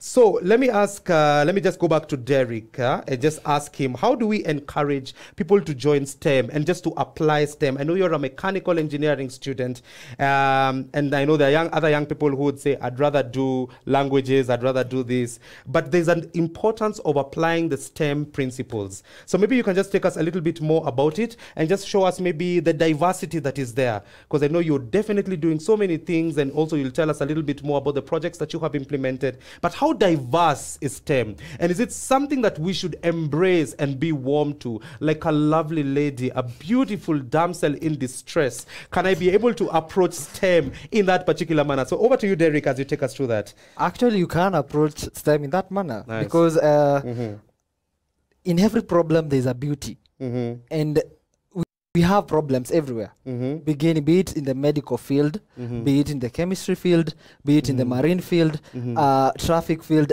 everywhere we have problems. And the zeal to solve that problem is STEM. And actually STEM is the key to all our problems, being unemployment in our country. Because if you look at the technological trend, you see before we were an agricultural country, but the land resources are really reducing. But Mark Zuckerberg says, stop what you're doing and learn to code. Because in the next 25 years, that will be the key. So if you look at the problems that we are having, and in any field, there is a problem, and you need to apply STEM field. So, for example, as we are designing and building the mechanical ventilator, this is actually a medical device, and none of us, we had the electrical engineers and mechanical engineers and biosystems engineers, civil engineers, but that is a medical problem, and you can't just build a ventilator. Well, I've never stepped in a hospital, so you have to incorporate other fields. So but you saw a need, and you exactly decided to plug into that. Yes, and you have to call in even other fields, because we had to bring in the chemists, the pharmacists, guys from medicine. So it's not only tied to engineers who can apply STEM in their field. Farmers, agribusiness students can apply STEM in their field. The diversity. The diversity. Fantastic. So that you're able to bring all those people together, and you're able to come up with this ventilator. Yeah. What has it done? What impact has it had? First of all, it is about creating the confidence that our country can do it. Okay, that is the greatest thing we can do it. Yes. We don't have always to import in-house here. Yes. We have the skill, we have the brains, and it's all about learning STEM, being introduced to STEM skills at an early age, understanding it and applying it in our country. So the next time we'll have us mass producing the ventilators in the country, in the country. So we'll save on cost of importation, and that will improve our economy in the long run. So it's like, in summary, we're getting to understand is that STEM is a solution to every problem that we have out there. There is a way that it can be able to be applied. Exactly. You know, I know that definitely some people, not everyone, but some people, when they think about STEM, they think about that old high school or principal teacher who was coming with a huge coat and large boots and always had a cane to come and, you know, with a funny accent, you know, and just trying to drum in the numbers into your mind. Probably that's some of the perception that people might have when it comes to STEM. But one thing that is coming out very clearly is that it's a problem solver. Yes, it's a key. It's a key problem solver. I like that. I love that. And this is something that I definitely want to. Maybe we'll end up starting a company, the four of us, and see how many problems we can be able to solve. Definitely. Yes, we have founders, we have engineers, and we have the expertise here, the lovely lady. All right? Fantastic. But there's one question that I wanted to ask also. I want to put it out to Brenda. But before I come to Brenda, let me take it to Patrick. I want to find out, what has early exposure to innovation done to you? Or what has it done for you? You're a guy who started a company. You've already won awards at a very young age. So there is something that just sparkled at a very young age. What does that do for you? Some of us maybe will get that innovation when they're like 60, and it's going to be a bit of a problem, but it can be done. It can be done. But having this kind of exposure early, having that desire, having that drive early, and then also tapping into STEM and seeing how you can be able to take it forward. How has that been for you, Peter? I think it changed my life, to be honest, because basically when I was in campus, it's the friends changed, dress code changed, locations where you used to go to changed. You know, that's for you, the viewers. If you're looking to changing your friends and probably where you reside and the kind of people that you're keeping around, apply STEM and you're going to be with the cool kids. Anyway, let me hear from Peter. So what really changed in your life? I think my view of the world basically changed, because ideally I saw... I like that. I saw that I could create whatever I wanted using the knowledge I had. So ideally, in high school, we are taught science and STEM, like you said, you instilled knowledge.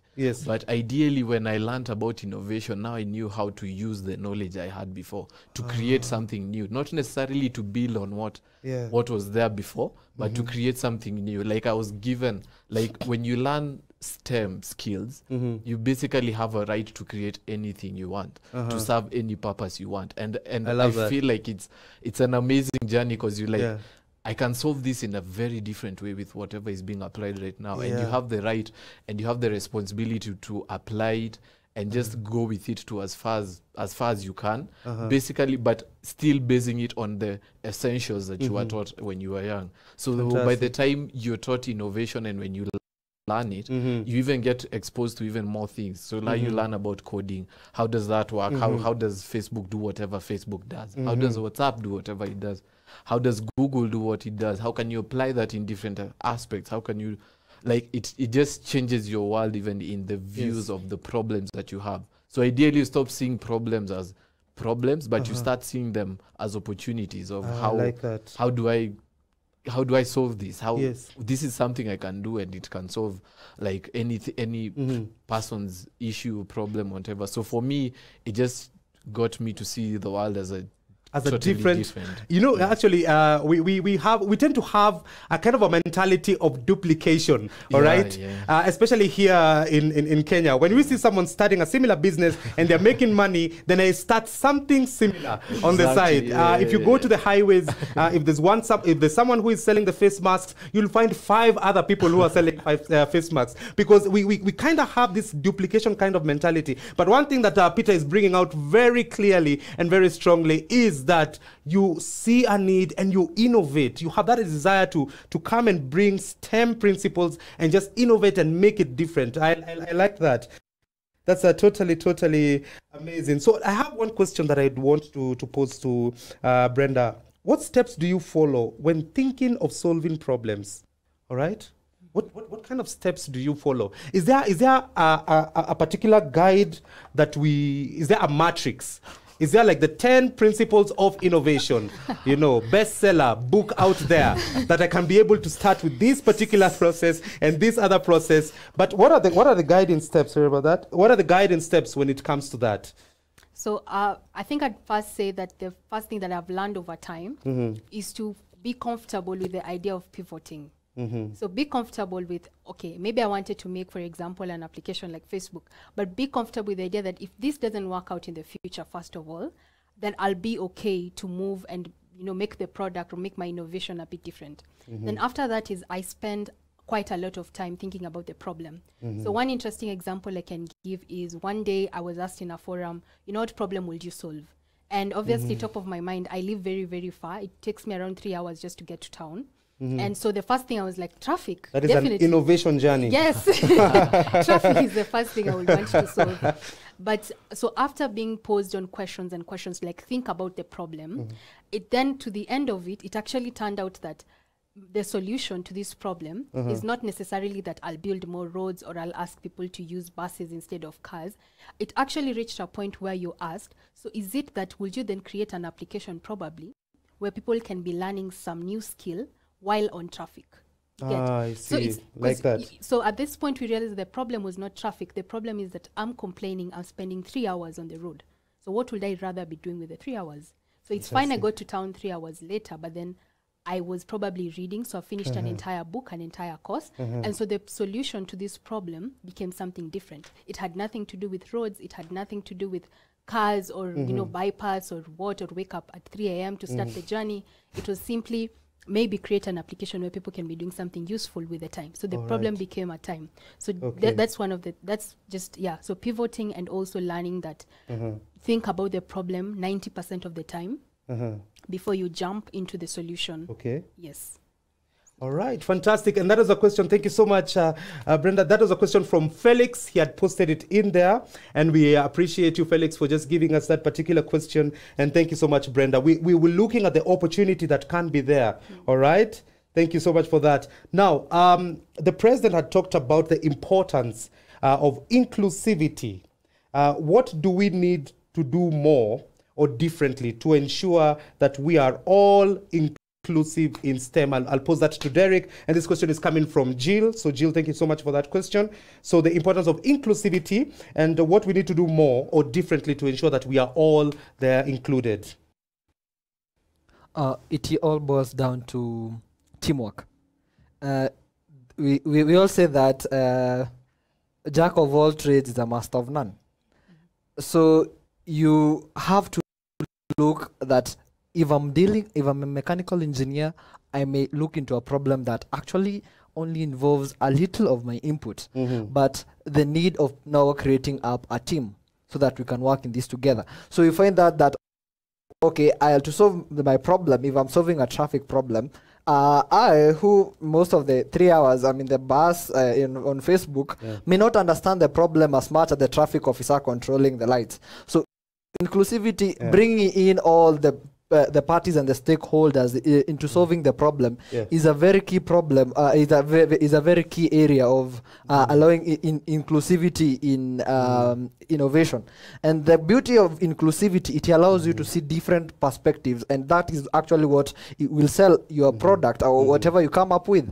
Because if you have different perspective and the way of looking up solving a problem and understanding the problem better, yes, you're going to solve the problem better. You would have included more people to get more insights. So teamwork is very important to bring in innovation, so that everybody is included, the process is clean, and you actually get to solve the problem. Fantastic. Thank you so much, Derek. I hope and I'm confident that this has been well articulated as per the question that had been posed by Jill. But there's also a question that is coming, and they're asking, Peter, where did you get the funding to start your own company? All right. I guess someone wants to find out, did you have a sponsor? Did you have someone who came and just put the money in your bag? But maybe in the next 20 seconds, you can tell us, how did you get the funding to start up your project, and how did you take it forward from there? Because I know most people are waiting for that big brother kind of element sponsor to come and, but you started from somewhere. How did you make that happen? So ideally, the company that we started did not actually start as a company again. So it started. So I was unemployed for quite a while after campus, and ideally, so I just got into projects with my friends that we were doing the projects earlier in campus with, and then so that translated to us getting this idea about diapers and recycling them, and then we were like, oh, so we can try this and just buy a few things here and there in Nairobi town and just see if we can do it. So ideally, we just had to get a few coins from our own pockets and just try it. And we got a result, and then we were picked up by the company, Kenya Climate Innovation Center. Right. Then we competed in their competition and won. So basically, we started from scratch. And we can all start from somewhere, isn't it? I think it should be an encouragement to everyone who is watching here that you can actually start from somewhere. You just start from where you are, because the idea is important, but the application is also important as well. So you just start from wherever you are. Yeah, fantastic. I like that. So I know we are pressed on time, but we'd just want to get a closing remark in 10 seconds. We start with Brenda, and then we can proceed like that. Just closing remark, your encouragement to the viewers, and how they can be as famous as you. So to all the students, first of all, congratulations on getting this far. And my encouragement is, when you go out there, maybe after high school, definitely get a mentor, join communities, and keep going, really. You've done great so far. Never feel small or little. You're already making it. You're already famous. So yeah, keep going. Thank you so much. That is Brenda Nyaringita herself. Thank you so much. And we appreciate the fantastic job that you're doing. Over to you, Derek. All I would want to say is be bold and smart. Be bold and smart to the students and to all out there who are aspiring to innovate something, who you already have something, but it's not yet known to the world, or you're still keeping it under the mattress. Be smart and be bold. And to the mentors watching us, that little tap, just keep going, means miracle to the innovator or to whoever. So thank you. I would want to thank you on behalf of all those that you have mentored, and also urge just a little tap will keep us going. Thank you. Fantastic. Thank you so much, Derek and Gigi. We totally appreciate that. Continue mentoring us, continue pushing us forward, and we appreciate the platform that you have provided. And now finally to Peter Kashanja, closing remark. I would say don't be afraid to stand out. The system is made for most guys to always blend in, but don't be afraid to stand out. If you feel like you have a crazy idea, the better. Innovation is about being crazy and going all the way with it. Don't be afraid to stand out. Seek out mentors. Find out, get the advice on the application of what you want to be, but don't be afraid to stand out. Yeah. All right, fantastic. Don't be afraid to stand out. Be bold, be fearless, and continue. Do not be afraid of making mistakes. We here at the YSK will definitely encourage and build that platform for you. Apply the STEM principles and be the innovator and entrepreneur extraordinaire that you were born to be. So thank you, Peter. Thank you, Derek. And thank you, Brenda. And if you see us out there, we've started our own companies because we apply the STEM principles and we decided to harness the innovative ideas ideas that have been presented. These are lovely people who are definitely going far. Thank you for the good job that you are doing. Hand on heart, I appreciate each and every one of you. Keep it up. Go be bold, be fearless, make it happen, leave a legacy, and be the coolest guy in the block. Thank you once again, viewers, for joining us for this particular panel discussion. We look forward to having you here. Register for our online exhibition on bit.ly/YSK exhibition and celebrate Kenya's brightest young scientists with us. Special thanks again to the Embassy of Ireland for the generous sponsorship and support offered to YSK. See you all at the exhibition.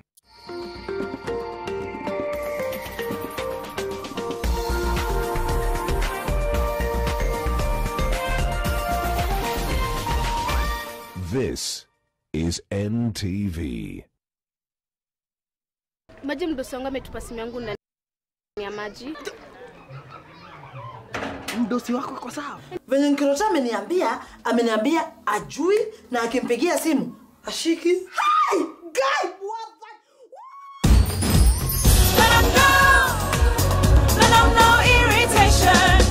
For the women who deserve more, Moped is now in Kenya and more than 40 countries. With its nylon-free surface, new Moped has unique softness and up to 100% protection. Your skin will love. It's always a full house this season when the family comes together. To reconnect. One thing we do, we watch GoTV. We love it. Is everyone's favorite place this festive season. Usimiss out. Get GoTV decoder kwa shilingi 1999. GoTV. Love it. Lakewood Emerald School, Kitengela. Lakewood Emerald School, Kitengela is a leading day and boarding learning institution located in the outskirts of Kitengela town. We offer high-quality education services that are globally competitive. Our vision is to be the global leader in the provision of quality, affordable, and holistic education. It is a sister school to Lakewood School, Komarok, and Lakewood Premier Utawala.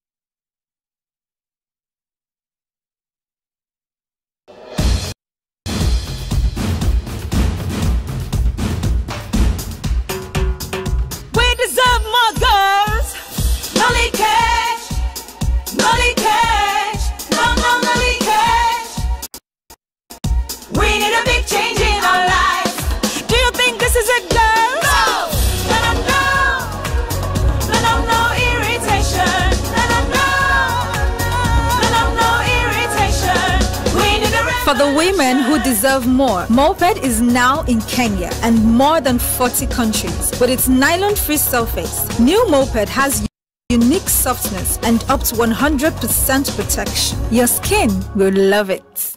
Man, you got to have game. When it's all sweat, pressure, and anxiety, yet that's just halftime. Stay cool and in the game with Imperial Leather for Men range.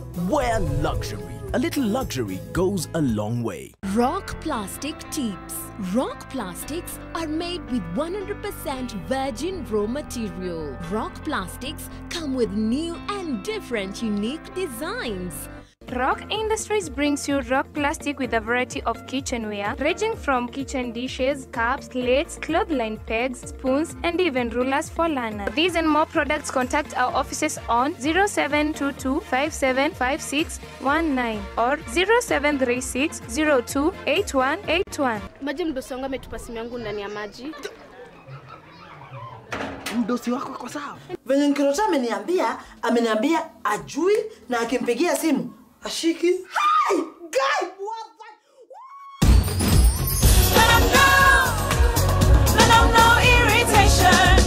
For the women who deserve more, Moped is now in Kenya and more than 40 countries. With its nylon-free surface, new Moped has unique softness and up to 100% protection. Your skin will love it.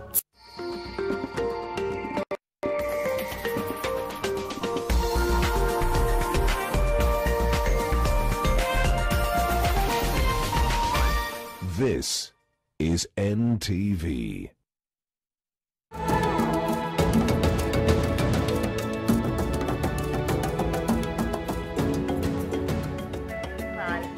and you're done with your client. You never see them face to face.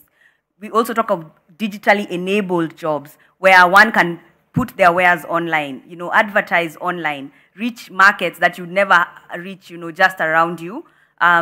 So that's what we mean by digitally enabled jobs. And this would serve such artists as sculptors, you said dancers perhaps, so they can put their wares online or whichever service that they provide online, advertise digitally, and be able to reach a whole new market that they would not be able to have reached.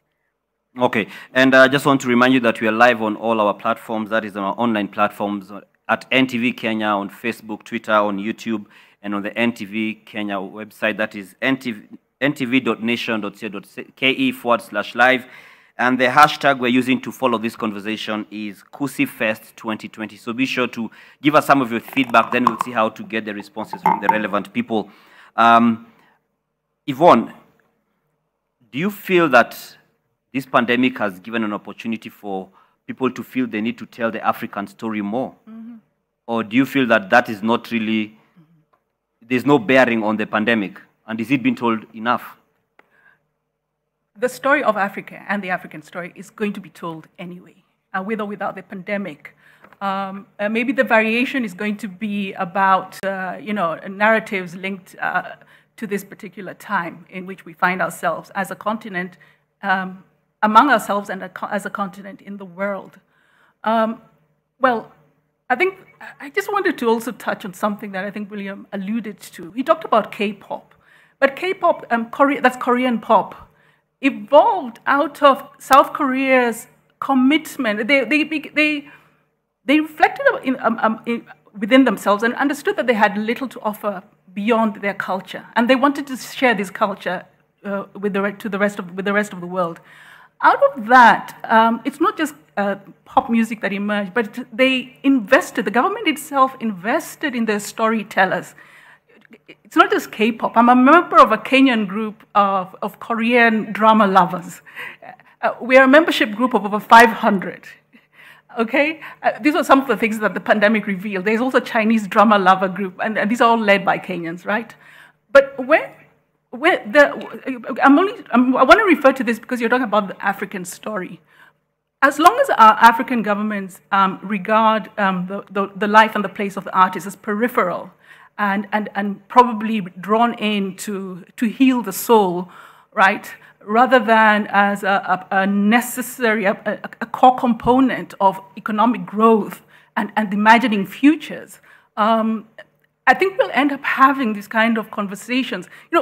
BTS, one of the Korean bands, 2 years ago contributed $5 billion to the Korean economy. That was 2 years ago. This year they expanded, so they're probably going to contribute a whole lot more.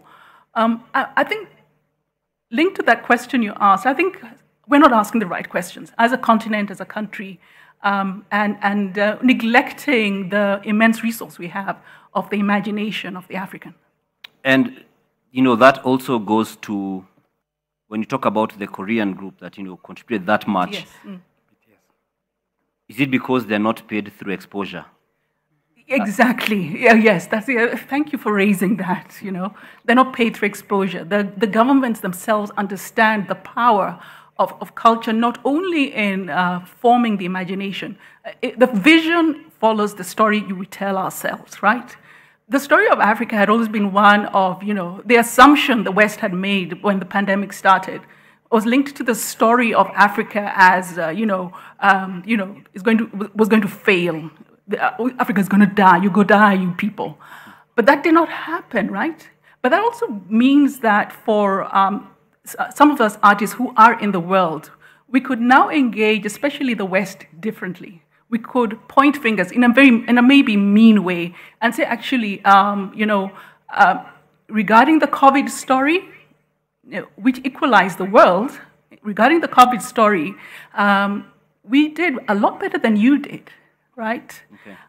But then, as you understand, and we interact with our Western colleagues quite a bit, they're struggling with that, with the collapse of the narrative, the imagination of what they have of us.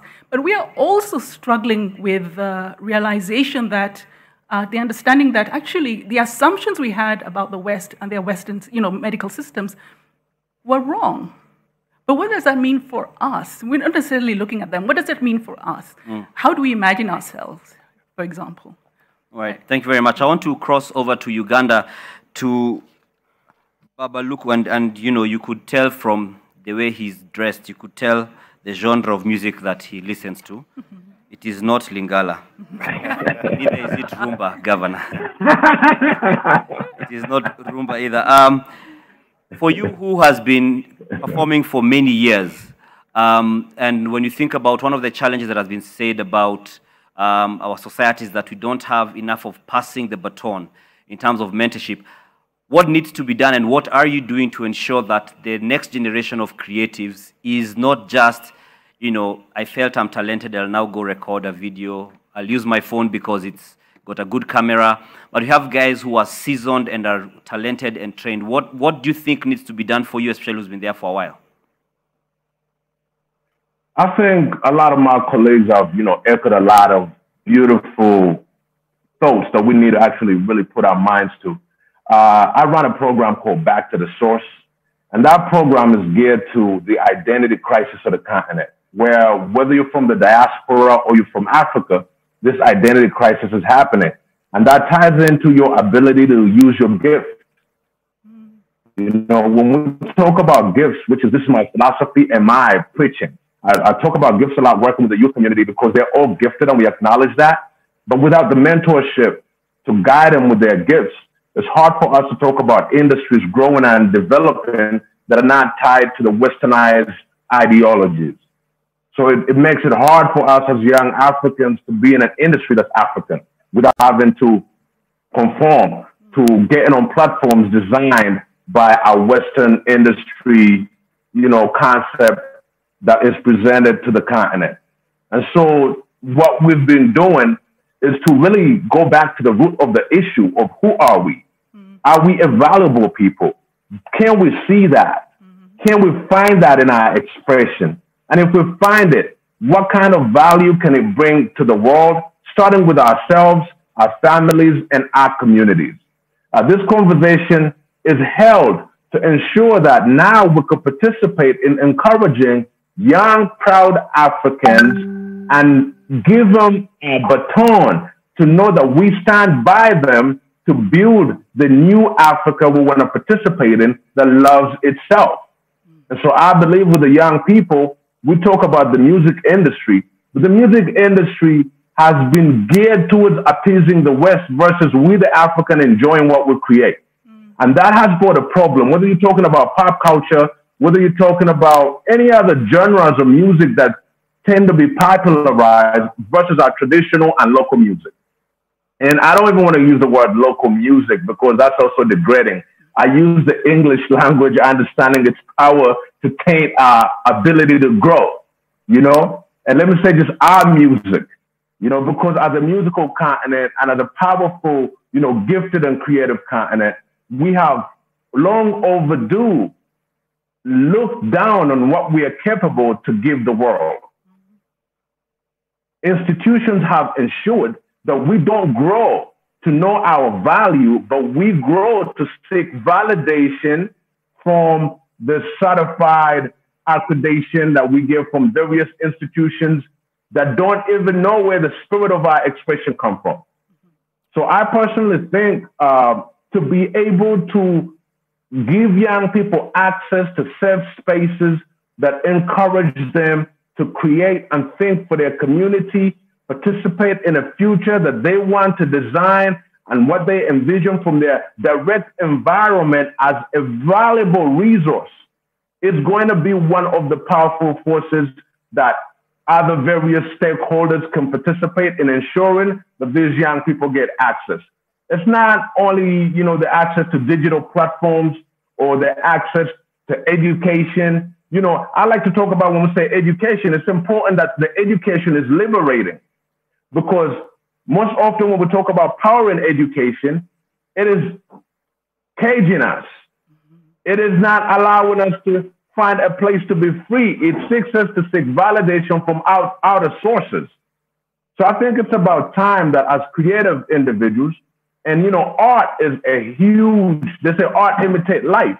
Okay. So the artistic nature of our gifts as young Africans need to be now something that we draw back to be able to give our young people the conversation necessary to guide their communities, to build our people, and be accountable and responsible to what's going on in their neighborhoods.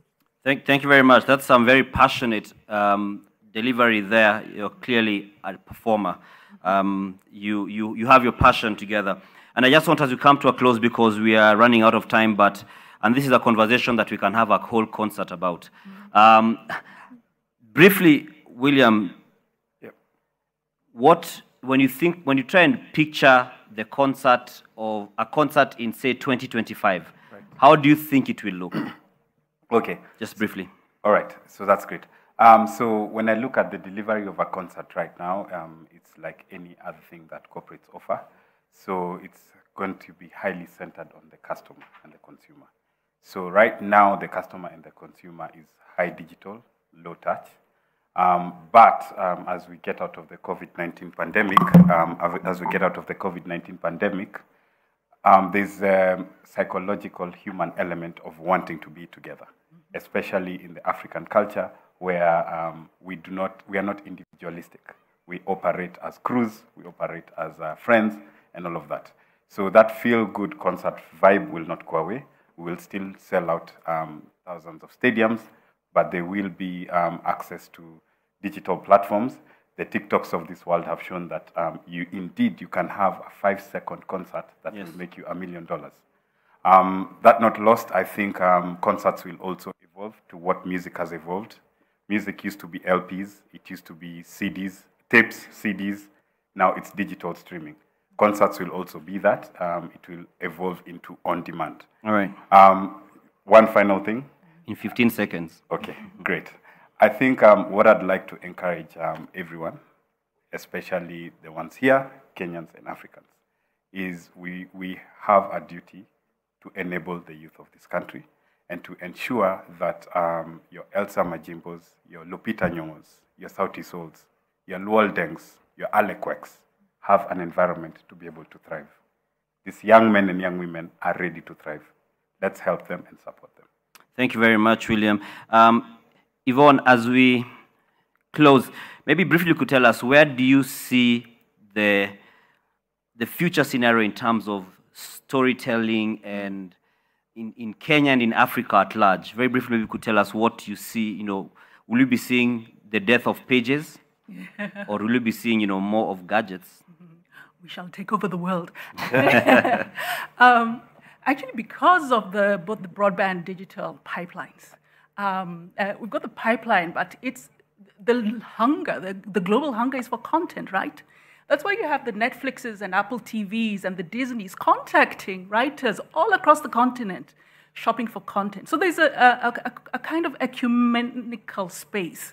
The competition for content has gone universal. And I think the only people who are not aware of it are our people right here. Okay. Nigerians are better aware of it. So I see that the content economy and the content industry, I see an explosion there, very much, I guess, in the South Korean model.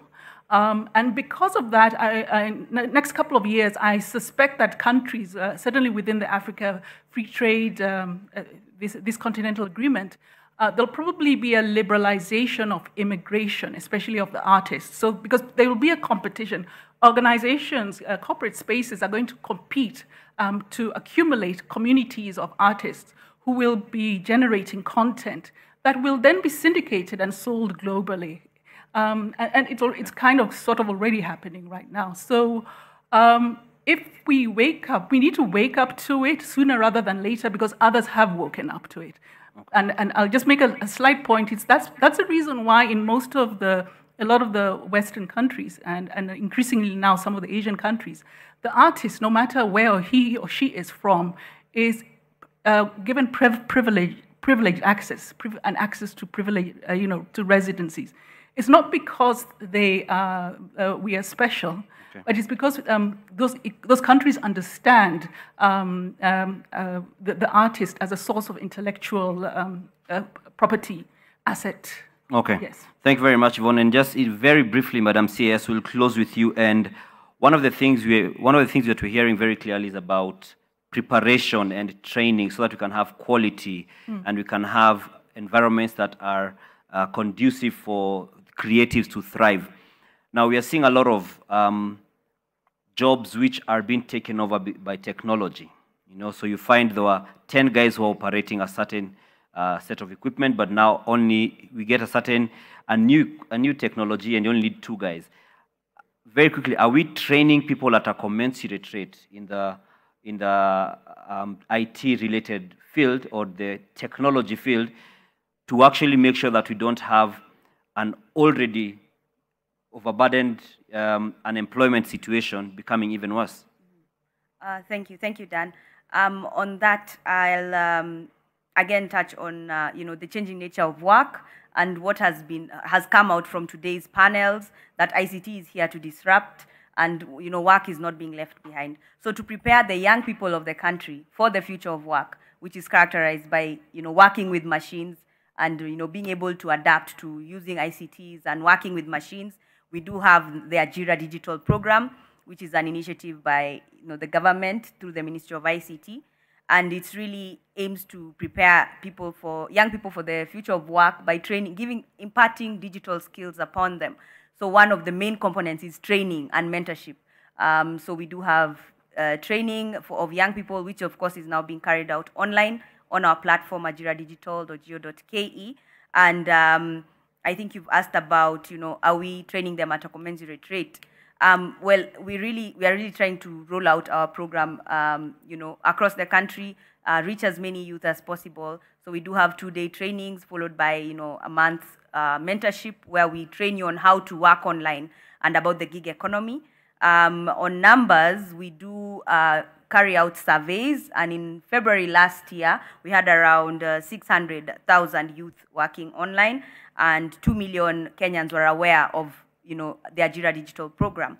And in 2020, we had now more than 650,000 youth sourcing work from digital platforms, and 5.5 million Kenyans were aware of the Ajira program. Dan, please, before you finish, I just want to touch on what my fellow panelists have said. William spoke about creating an enabling environment for artists. This is something that the government is really thriving to do, so that we can have more local content on our screens, on our stages, on our radios. And we are doing this by revamping the legislative and policy framework. We have a new film policy coming out, as well as a film act. We are also employing technology in the way we serve the creative arts sector. We have our parastatals, the Kenya Film Commission and the Kenya Film Classification Board, providing licenses online, having one-stop shops using the internet. I think those are the ways I would point out. Sorry, one more on Yvonne talking about telling our stories, which I thought was very interesting. Our stories will be told even if, with or without the pandemic. And we had an initiative called My Kenya, My Story, which was actually about young people telling their stories at this time, taking short videos, using only their mobile phones. And this was a competition that ran a few months ago. Thank you very much for that, and it was facilitated by the Kenya Film Commission. Remember, we had it on NTV. We had conversations on that with the KFC CEO, who is Timothy Owase, who's with us today as well. I'd like to thank my panel once again. Thank you very much for making time to give us the insight and your experiences and your wealth of knowledge in the field. Maureen Mbaka, who's the CAS, that's Chief Administrative Secretary in the Ministry of ICT, Innovation and Youth Affairs. We have William Nanjero, who's the Chief Executive Officer of Soul Generation Records. We have Yvonne Owor, who is an author of Dust in the Dragonfly Sea, and she's an award winner at that.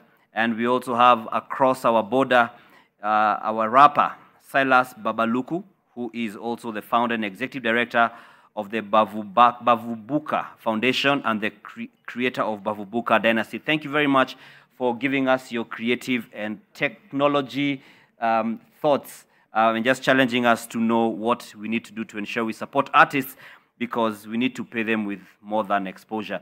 I'd now like to hand you over to my colleague Smriti Vidyathi, who's still within the Ciala Resort, who's going to be giving us a brief conversation before we get back into the next session, which is going to be moderated by Julian Samboko, and this will be digging into the African economy out of the crisis and finding a path to sustainable development, something you definitely want to know, because we are all trying to get out of this hole and get out alive.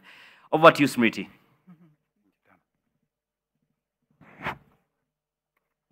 CEO and MD of Jambo Jet, Karanja Ndegwa, welcome. Do join me here. Great to see you here in Kisumu at the Kusi Ideas Festival. Why choose Kusi to support? Thank you very much, Smriti. And one of the reasons that we chose to support Kusi is because of the ideas that are coming in. We are in an era whereby we have been shaken by COVID, and I would like to just take an example of what the ideas that are coming in, and we have to think differently. We have to, it will not be normal. I like the idea that today Kisumu is turning out to be a tourism center. We are so used to taking people to Mombasa, the coastal towns. But when I hear that there will be a lot of happening around this area, then this is a good place to be as Jambo Jet. Certainly. You talked about COVID-19 shaking the world, essentially. Let's specify on Jambo Jet. How badly has the airline been affected by the pandemic? Specifically for Jambo Jet, we were first grounded for about 16 weeks, no operations, nil operations, and that hit us by about 1.2 billion shillings of our revenues in the 3 months, 4 months, going to 4 months. And with that, staff have been on pay cuts. We have to get out. We have to adapt to the new the new normal, and we have to quickly figure out where are we, what can we do, and quickly, because the business customer has disappeared. We cannot sit there and keep waiting for this business customer, and that's why for us, places like Kusi, where a number of things are happening, where ideas are being shared, we want to be there. What then is your growth strategy? How do you intend to get yourself out of this? First and most foremost is that we have to diversify the business. What we used to do before, we found ourselves in this place whereby the business has literally changed.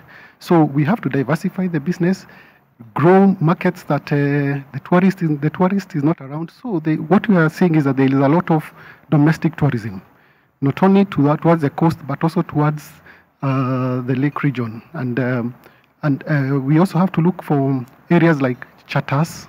We have advertising. We've also become an advertising company. We are also doing cargo. So we have to reinvent ourselves and find ways of how do we increase our ancillary revenues and fill in the gaps. And we have to do it fast. We have to keep thinking. We have to keep looking around. We have to keep following ideas that are coming up. And that's why we are here also. And what is Jambo Jet doing to encourage local tourism? That has become a big issue, especially during this pandemic. The international market has been affected, but many industries and hotels are looking at our very own people to attract to destinations. What is Jambo Jet doing to inspire and attract the local people? Yeah, thank you for that. One of the things that we did, and I know is going to change a number of things, is that we had what do I call it? A program whereby we call it the New Travel Ready. And what we're doing is that we are trying to show the customer what has changed, what to expect, how safe they are, and not only that, but also working with the counties for the first time, working with the hotels, showing the customer, once you go on holiday, not only are you going to use Jambo Jet, but if you come to Kisumu, these are the places that you can visit. So we had that together with the Kisumu County and a number of hotels here. We have also done the same in a number of locations. So we are not only advertising Jambo Jet, but we're also advertising when you go to a destination, where you can visit. That also stimulates the market. That allows people get to know, oh, you mean when I go to this place, I can also visit a number of these places. So that way, what we are seeing is that we are seeing that appetite. We are seeing now people coming out to visit not only areas that they're okay, just also informing the passengers, informing Kenyans where they can visit. Jambojet is a subsidiary of Kenya Airways. How do you see the renationalizing of KQ impacting the business? At the moment with COVID, you'll expect that the airline industry needs a lot of support from the government. And at this moment, we have to find ways of not only waiting for government support, but how to generate income, how to think outside the box, how to ensure that not only that we are still, because what people are looking for, they're looking for a safe and affordable travel that is quite fast. And so we want to be in that space. We want to make sure that, because in Africa, you can't, the market is quite price sensitive. So the moment you charge quite a high fee, you find people will not travel. So the whole aspect is just get into a number of ways of how do we reduce costs internally so that we can pass that to the customer. So internally, there's a lot we are doing so that we can attract the customer, the passenger. And for us, it's quite an interesting period.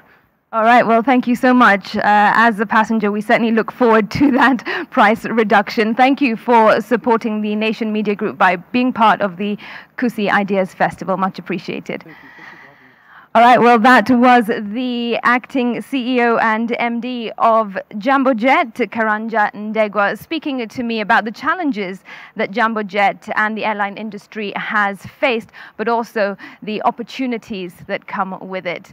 All right, and now I hand you over to the next panel discussion that is set to take place here in Kisumu at the Kusi Ideas Festival. Speaking to the acting CEO of Jambojet there. Jambojet actually flew us here, so you see how important it is to have a conversation with them. And we will combine an appreciation for Jambojet and the last panel that we had here. 3 claps, real quick, before we get into the next one. 1, 2, 3. Thank you very much. Our next session, ladies and gentlemen, is about digging the African economy out of the crisis and finding a path to sustainable development driven by Julius Amboko. Many thanks. Truly appreciated, Edmund, for the opportunity to moderate this conversation on digging the African economy out of crisis and finding a sustainable path to development. Our earlier conversation was on what the post-COVID economy would look like. Now this one comes cascading from the macro level onto the more micro. And on set, I have Madam Matsi Modise, who is the founder and CEO of Furaha Holdings in South Africa.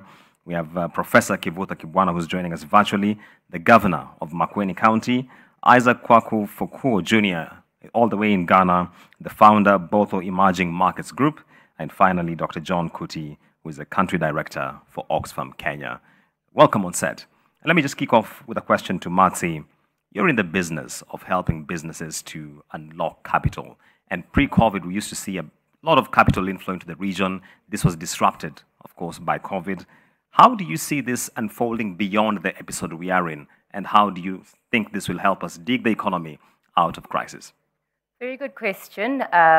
Very pertinent, because if you're talking about fueling the continent, we have to talk about what are those elements that are going to fuel the continent. The reality is, pre-COVID, Africa has always had a shortage of capital. And it's not unique just to Africa, but I think it's more dire on our continent. Being able to grow the next generation of African enterprises that are going to be globally relevant, that are going to have a global value proposition, requires capital injection, requires investments. And unfortunately for our localized African entrepreneurs, we are having to go overseas to the West to go get capital. We have some of the best accelerators on the continent, but the reality is if you had to look at the top 10 Kenyan or top 10 African ventures that have been able to scale, that have been able to benchmark themselves on a global platform, they unfortunately have not been invested by localized investors for the mere fact that we have shortage of early stage investing on our continent. So my job has been very difficult, and I think because of COVID, it's become more difficult. I myself, as much as I facilitate capital into startups, I'm also a startup.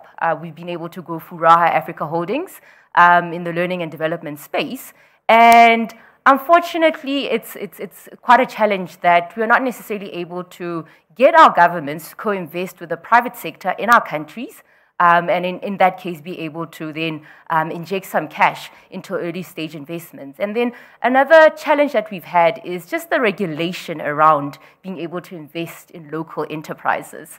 We make it very unattractive and very difficult for investors, whether locally or internationally, to own African intellectual property. That's why we lose a lot of our intellectual property to cities like Delaware, to countries like the Netherlands, because it's easier. They've actually created incentives that enable, for ventures to be able to set themselves easily, affordably, and not to be too difficult for investors to get their money out or their money in. So I think before COVID, during COVID, post-COVID, those are some of the elements that we really need to focus on. How do we make ourselves more attractive for capital, and how do we get localized capital where governments and the private sector could actually co-invest and create a bigger pool of early stage investing in our countries? Let me cross over to Isaac all the way in Ghana. And Marty has spoken about the need to crowd in capital, especially targeting startups. One of the challenges that fund managers will tell you out there is that the investment readiness just doesn't exist for majority of these businesses. So for example, they don't keep books, and when they keep them, they're not updated. So doing your analysis and profiling of this business becomes a challenge. Is this a situation you encounter, and how can we better this going forward as we look to dig the economy out of crisis? Thank you very much for the opportunity to join, and thank you to the organizers for an amazing event. I've been following through the live streaming, and I think I've been extremely humbled by the level of scholarship and intellectual sort of outpouring of thought leadership that's come out today. So thank you very much for making part of this conversation. Julian, that's a very interesting question, and actually pivoting off of what the speaker just said, I just wanted to touch on a couple of things real quick, and then I'll dive into your question around this thing of, are you investor ready?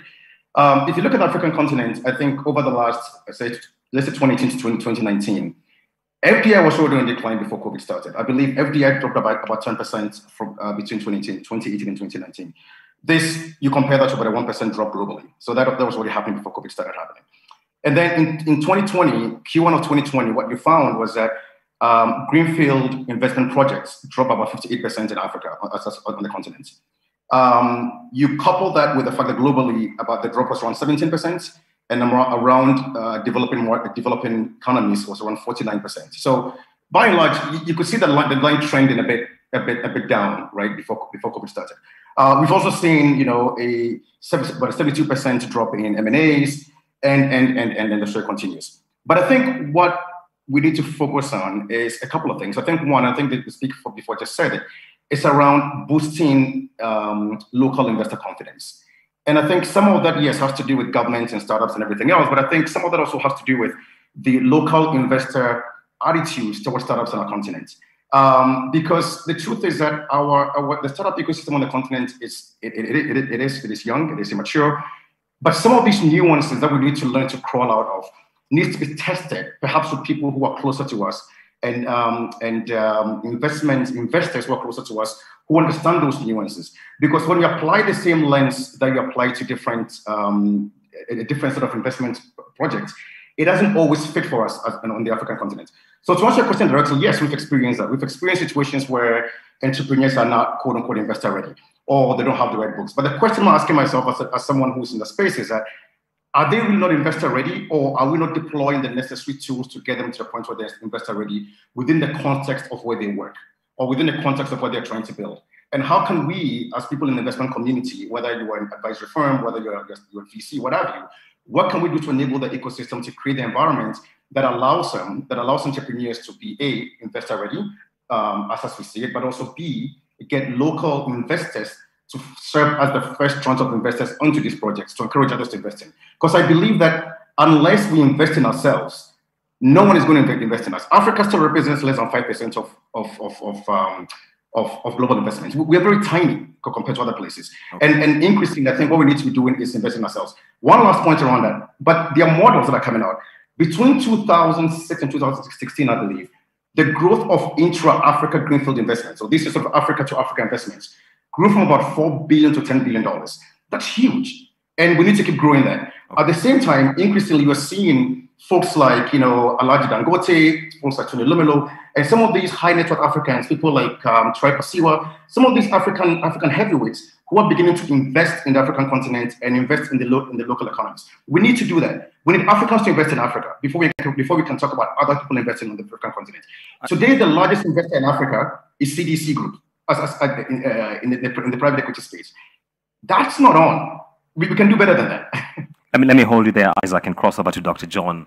John, moving away from the private capital, the question of jobless growth is one that continues to plague the African continent. If you could take the example of Kenya, for example, out of an average of about 5% GDP growth every year, we create only about 900,000 jobs, 8 out of 10 of which are in the informal economy.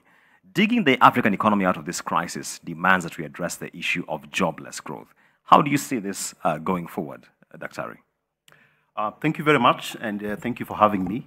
It's a great pleasure to be in the county of Kisumu. I'll start by saying that I think when you look at the Kusi Ideas Festival, we need to come up with a few radical ideas in terms of what the solutions are. And to do that, we have to make the right diagnosis. What really ails Africa? And then before I come to the question of joblessness, first of all, I think the main problem is a focus on growth. So when you focus on economic growth, you are missing the big picture. And the big picture is economic development, sitting, of course, alongside social development and environmental development, and not just growth in itself. Growth is inherently unequal. So when Oxfam published a report in 2017, you see that 1% of the world, the 1% of the world owned about 82% of the wealth that was generated in 2017. So GDP growth is basically an average of the richest people in the world producing more wealth and then sharing, at least on Excel, with everyone else, and then it pulls GDP growth up. So GDP is, first of all, a wrong measure. And I think for me, the transition that Kusi Ideas Festival should be proposing is a shift from talking about growth to economic development, social development, and environmental development sitting side by side. Now, Professor Nyang talked a bit about the extractive industries and how sandalwood, and you can talk about others as well, rosewood and sandalwood. The extractive industries is colonized by multinational enterprises. So a lot of the natural resources we have, they are exported as raw commodities out of the continent of Africa. We don't add value to them. So there are a few countries, when you go to Madagascar, for example, they've decided they're not going to be exporting manganese out of the continent. They want to export it as ferromanganese. So they're going to add value in the continent. It is estimated that that's going to triple the value-added productivity of what they've been exporting. So that can be said of gold, that can be said of copper, it can be said of oil, it can be talked of all the extractive industries that we have. If we kept those minerals on the continent, we're talking about cobalt and manganese, and we're going into renewable energy, and we're going to be producing the renewable energy. We need to be doing that value addition on the continent. And I think for me, the focus should be moving away from measuring growth, looking at decolonizing, for example, the extractive industries, looking at taming the illicit financial flows that Dr. Kitui mentioned about. There's a lot of tax evasion that happens. Kenya has signed the double taxation agreement with Mauritius. And basically what it has done, it has facilitated things like supermarkets in Kenya to do what we call, so they move the funds out of Kenya into Mauritius, and then they bring it back as investment into Kenya. And that capital is not taxed on the continent. Because of the double taxation agreement we've signed with Mauritius, the capital is taxed in Mauritius, which is a tax haven in itself. So we need to push back on double taxation agreements that Kenya has signed. And I think for me, the political class has to rise up and say, let's cancel all these double taxation agreements that we have. If we do that, then we are keeping capital on the continent, and I think we can address some of the challenges that we're talking about, access to capital locally. We can increase the availability of jobs because we are adding value on the continent. We are converting the raw materials we have on the continent into value as well. And as well, we have resources to invest in the social sector as well. So, for example, through the crisis, we are looking at people who've lost jobs as well. Of course, the government is doing a lot on cash transfer programs. Yes. We need to invest in cash transfer programs. We need to invest in public health systems. We also have to invest in education, because it's not because it produces human resources for the private sector, but it's because it's just the right thing to do. The last point before I give back to you, I think the other way of dealing with some of the crises we have, especially when it comes to employability, is implementing things like just labor rights and fair wages. So when COVID-19 struck, many people just lost their jobs. No pay, no nothing, no notice. I think that has to stop. And I think for me, the challenge is also to the corporates. Let's not keep all the wealth that we generate. Why don't we implement fair labor rights that protect the citizens of Kenya as well in times of shock? So that when shocks come, the people who benefit are not just the corporates who are keeping their profits, but also the workers that actually work. Thank you, Dr. Ari. And to be fair to the government, I should mention that a number of DTAs signed by Kenya were challenged in court by the Tax Justice Network, and they were indeed shelved, but some are still coming up. So we shall be revisiting that matter. Let me cross over to Professor Kivutha Kibwana, who is the governor of Makueni County. I'm told we don't have him yet, so let me cross back to Matsi Modise. The issue which is emerging here is that digging the African economy out of the crisis needs that we focus on the triple bottom line. So we look at the profit as well as the social impact we're having. How do you look at this situation from your perspective? That's a very interesting one, because the reality is we did very well as a continent to ensure that we protect our people during a global pandemic. We really did very well. But the other part of it is, did we utilize this crisis to really catapult our continent into economic growth, creating value chains, production value chains, taking advantage of innovation abilities of the continent? I think I must give credit to Kenya as one of the key hubs of technology on the continent. And we have a lot of skills, a lot of talent. However, have we really been able to ensure that during this crisis, we have prepared ourselves to have an enabling environment where when a crisis like this hits, our entrepreneurs are ready. Our entrepreneurs are able to see that opportunity. It's not the West coming up continually with solutions for Africa and the rest of the world. It's how does Africa come to the global stage and say, well, look at us, we've created enabling ecosystem and environments, progressive policies, we've created channels of investments where if I do have an idea, because I'm a young man from Kisumu and I have this great idea which is going to somehow contribute towards resolving COVID, I have access to market. I have access to distribution channels. I have access to research and development. So I think the triple bottom line is a pointless conversation to have if we haven't been able to fix the foundation of how do we create much more enabling environments, and I hate using the word ecosystem, but ecosystems that are going to help our entrepreneurs and our startups to thrive. So funding is one of them. We've been able to engage on that topic earlier on. I don't think that Africans are not investment ready. I think, especially coming from South Africa, there are a lot of investment ready entrepreneurs. Is that access to capital? Is that access to local and international markets? It's that progressive reforms when it comes to tax. Looking at archaic policies that have been developed that are clearly not churning the job opportunities that we as startups and entrepreneurs should be creating. So how do we deal with the foundation? And I think coming to, to Kisumu, I was very excited. I've never been anywhere outside the coastline of Kenya or Nairobi. So coming to the region where I am now, I was quite excited. But I did feel that we need to be able to say, how do young men and women from small places, I come from a small town in South Africa, how do we become globally relevant? So speaking of triple bottom lines, it's pointless if we don't really get the foundation right, if we don't start creating the necessary incentives and the foundation for entrepreneurs to create the jobs that we need and to fix our continent. Isaac, let me come to you. And Marty has spoken about the need for creating a conducive environment. And many times this will come by way of incentives, whether it is tax incentives or any other. But many African governments you talk to will tell you we don't have the fiscal space to extend this sort of incentives to businesses. Do you think this is an argument which holds water as far as this is concerned?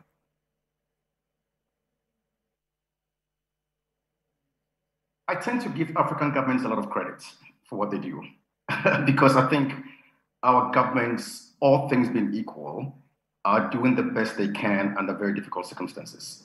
I'm not saying they're perfect. I'm not saying they don't get it wrong. I'm not saying they're that. But what I do think is that I think a couple of things. I think what we ought to be thinking about, from my perspective, is that we ought to be in the dance with the government. We always seem to think that whenever we always seem to create a scenario where government becomes the responsible party for a lot of things that are happening on the continent when it comes to this. So can we create a better conducive environment for business? Absolutely. Can we create a better conducive environment to ensure that we have the right frameworks and the right policy in place to do that? Absolutely. The question is, partially, is that what are we doing as citizens of these countries? What are the pressure points we're putting on government to force them to do that? One. And two, what are we contributing to the conversation? I'm in the private sector, and private sector everywhere, you know, whenever it comes to business, we say governments, leave us alone, let the market forces go with what they may, and then we make our money. When problems come, we go to governments and say, government, give us incentives to make sure that we do ABCD. And I think somewhere in there, I think the disconnect is that we ought to get better at working in concert with governments to come up with some of these policies. Because ultimately, how do we expect individuals who are not necessarily in business to create rules and regulations for folks in business to adhere to? We need to be part of the conversation. And there are folks who do that, right? I mean, I think the ecosystems, to use the word ecosystems, the ecosystems that are defined to do that. But I think that we, as private sector actors, civil society, we could also do more. So I don't think it's a fallacy. I don't think it's bad. I think the argument is, I think it's a sound argument, but I do think that sometimes we need to give also our governments a bit of a break in terms of helping to understand where they're coming from and the perspectives they bring to the table, and actually go to the table with government to co-create some of these solutions, because they can't do this by themselves. The challenges the continent has when it comes to, we're talking industrialization, we're talking about value chains. These are very complex problems and very difficult things to do, right? Nation states have been on for 300, 400 years and they're still trying to figure it out. The oldest country in Africa is what, 60 years old, 65 years old? You know, again, I'm not saying government should get a break. I'm just saying that sometimes we should be kind to them. that's all I'm trying to say when it comes to these conversations. Great, thank you for that point, Isaac. Let me come back to John. And John, you raised a question of value chains, and oftentimes you'll be told that the value chains are significantly fragmented. Therefore, the cost being borne by the end consumer or the farmer in that case is quite significant. What do you think we can do to streamline this, especially as we have this conversation of how do we take our economy from the present COVID-19 induced downturn to the next step? I think when you look at especially global value chains, they are very fragmented, but also they are too far apart. And I think some of the solutions have already been proposed. Can we add value locally more? And can we trade with each other more locally here? There's a very strong incentive for example, exploitation of natural resources out of the continent. I'll go back to that because I think for me it provides a very huge opportunity for Africa to really change the game completely. We export raw materials, they go to China or they go to the West, and then they come back as finished products. Why can't we do that here? Why don't we create an enabling environment for private sector to do that locally here and create jobs to that effect? And then when you dig deeper to the problem, and I think for me, I'll come back to it. I think it quacks like a dog. It looks like it quacks like colonialism. It looks like colonialism. It works like colonialism. I think when you look at most of these value chains that are very global in nature, of exporting raw materials out of the continent and bring back finished products, it's very colonial in its nature. And I think we have to approach it with a very we have to be very creative in trying to release the value chain so that they serve Africans as opposed to serving the West or serving China for that matter. And once we've localized those value chains, then I think we can see even the return on investments for private sector as well, and also makes it much easier to do business as opposed to trading just with raw materials and then importing finished products. And John, just to stay with you for a minute, I mean, not to begrudge the Western world, the question would be, I mean, if you look, for example, at a framework like AGOA, which has given us significant preferential access to the American market, we're still utilizing a very small proportion of it. We cannot begrudge them. I think the challenge lies with us, don't you think so? I think the challenge lies with us, but I think there's a lot of strings that are usually tied to access to some of these markets. And as long as we continue to play by their rules, I think as a continent, we lose. The emancipation that I think the African economy requires is that we have to play by our rules. So when you look at, for example, currently we're talking about the taxing the digital space. So there are companies that are based in the US that do business here and they don't pay tax here, and they're digital companies. There's an OECD conversation going on how to tax the digital space. I think it's about 137 countries with like 25 African countries in that conversation, African Union as the observer. But the discussion is already leaning towards the West getting most of the value generated on the African continent from the digital space, from enterprises on the digital space that does not accrue here. How do we boldly decide that we'll need to tax, if you're doing business here digitally or not, you need to be taxed here. You need those revenues needs to remain here.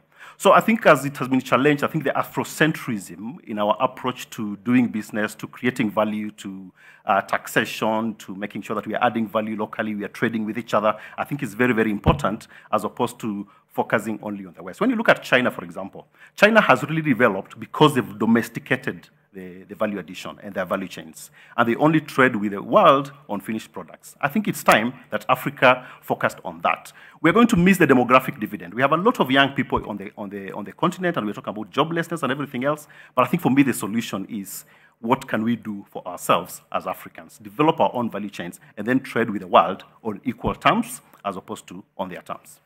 Right, and let me come back to Matsi now. The issue we raised earlier, and this question will also go to Isaac, about sourcing local capital to go into local businesses. And many times when you speak to the local funds, I should say, that will tell you, it's purely a question of risk appetite. And this is not something which can be imposed on them. It varies from fund to fund.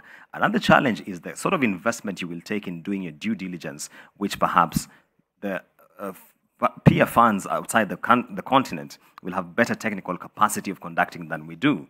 Do you think that's a fair argument on their part, as we even look at how we can use private capital to get the economy out of crisis?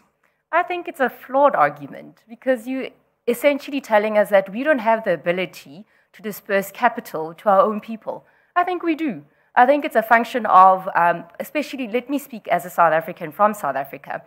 The challenge that we have is that a lot of investments are not going into township environments like Soweto, Puteri, which is where I'm from. Because the investors and the demographic of the investor is not somebody who's going to understand the potential of what a young township person or an enterprising township entrepreneur would have to offer. So we're not inclusive in our approach. So it's an easy thing to say, oh, it's too high risk. Too high risk based on what? Because there's nothing that says that we can't go and identify opportunities in localized environments and invest in our own people. So I think that narrative has to change, because if you continue saying that we are not able to invest properly because we don't know how to, we are not able to take the necessary risks because they are too large, you're taking too much, who is going to invest in us if that narrative will continue? And Africa will find itself 60 years from now where it is now. So I just feel that we are investment ready. We do have great and clear value propositions. We need people who are going to open those doors, because as a South African, we come from an environment that had apartheid for many, many years, where we are not exposed to education that other people had, exposed to the various resources that other people have. And we have to redress that.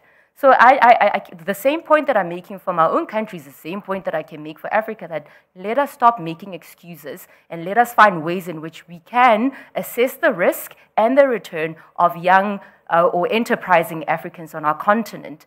And I think what would add value is that, let's say, high net worth individuals, like there's a Tony Elumulu who's done something towards growing entrepreneurs, nurturing, accelerating, incubating entrepreneurs on the African continent. We need more Tony Elumulus that are going to see the vision and saying, if we are not investing in our own, if we are not nurturing the talent, giving them access to markets and tools, which we have built because we are high net worth business people that started from nothing, who's going to do it for us? Sure. And that dependency on the West, for us, it's gone.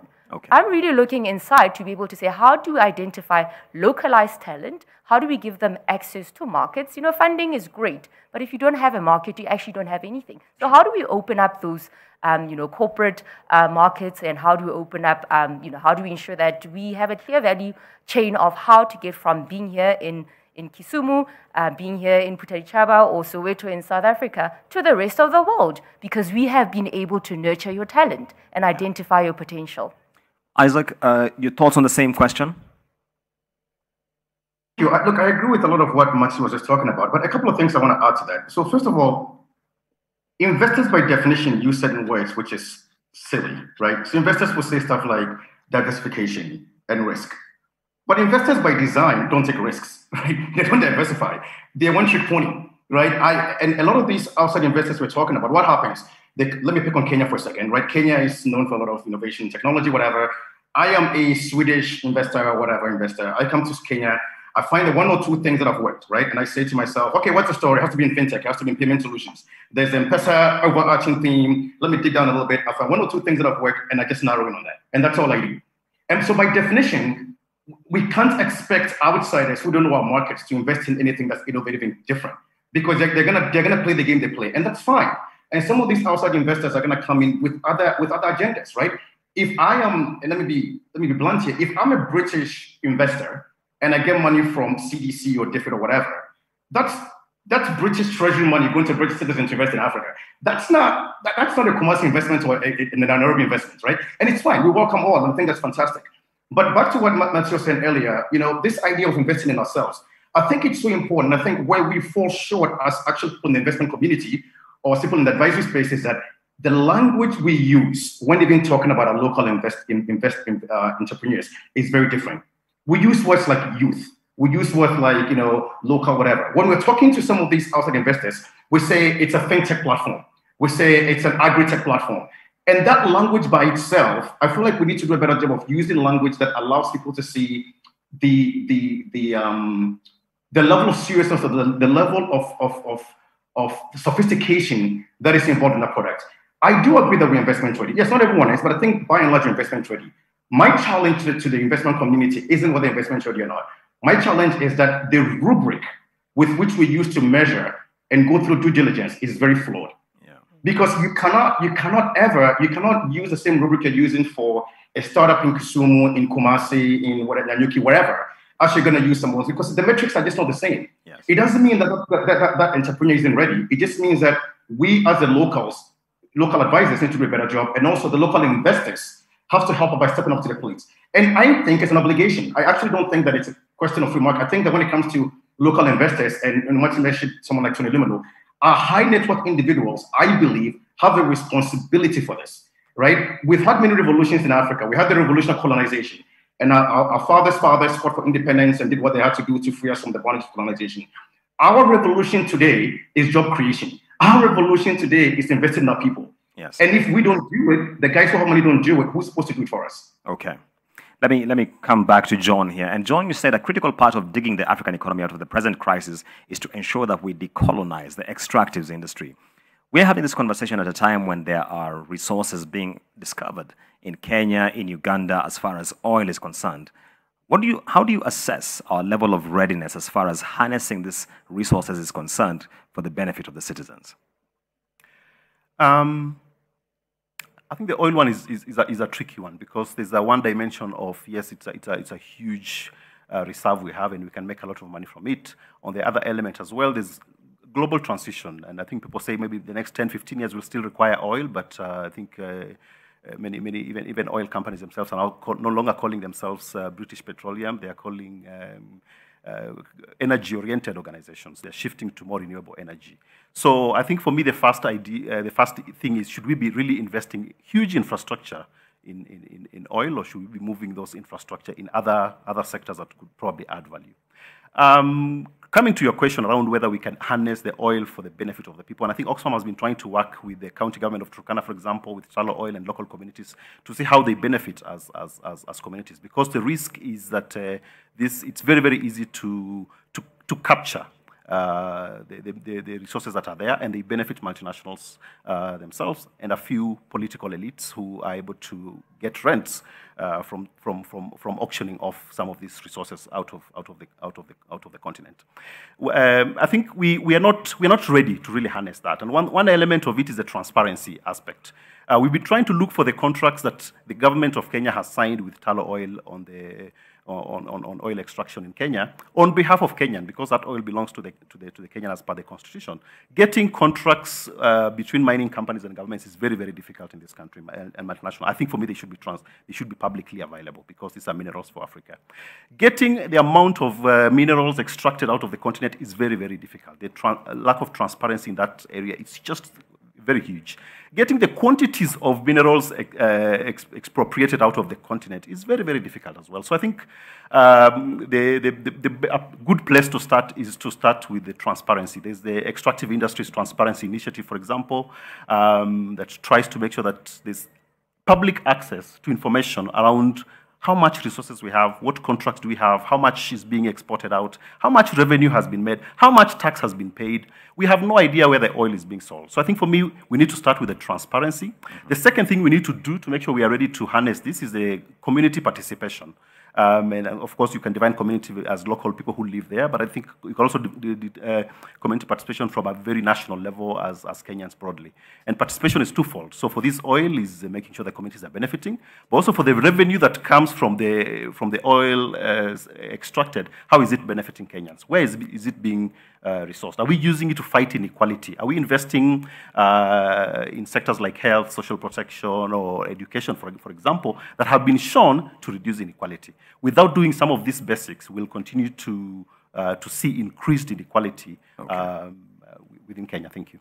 Great. Let's cross over to Professor Kivuta Kibwana, who is the governor of Makueni County. If you can hear me, Professor, one of the key components of digging the African economy out of the present crisis is to ensure we have proper policy coordination between the national level and the devolved units in structures where we have devolved governments like in Kenya. What would you propose, given your experience with COVID-19 and the challenges we've had, especially around issues like healthcare, which some functions are devolved, some are not? Thank you very much, and I need to apologize because I was giving a lecture somewhere and it took a bit long. But to be direct in terms of the question, the first thing is for both national leaders and the county leaders to accept that devolution or subnational governments are a necessary ingredient of our democracy, of our economic organization. I think in many parts of the continent, that is still something that is not being accepted. Like we are struggling with devolution being accepted at the national level, so that functions which are functions of the devolved unit are undertaken by them. So that's one problem. Also, they are like parallel administrations. That is a county administration and a national administration, and they don't necessarily work harmoniously, and that begins to be a problem. So I think the first thing is to accept this logic of devolution, of decentralization, of grassroots democracy. And if that happens, then even in terms of how resources are shared, that being practiced, the functions being respected. So for me, I think that is like the first rule. And now after that, it is possible to, to coordinate, to even see what one level is not able to do, so that it can be negotiated for another level, to do it.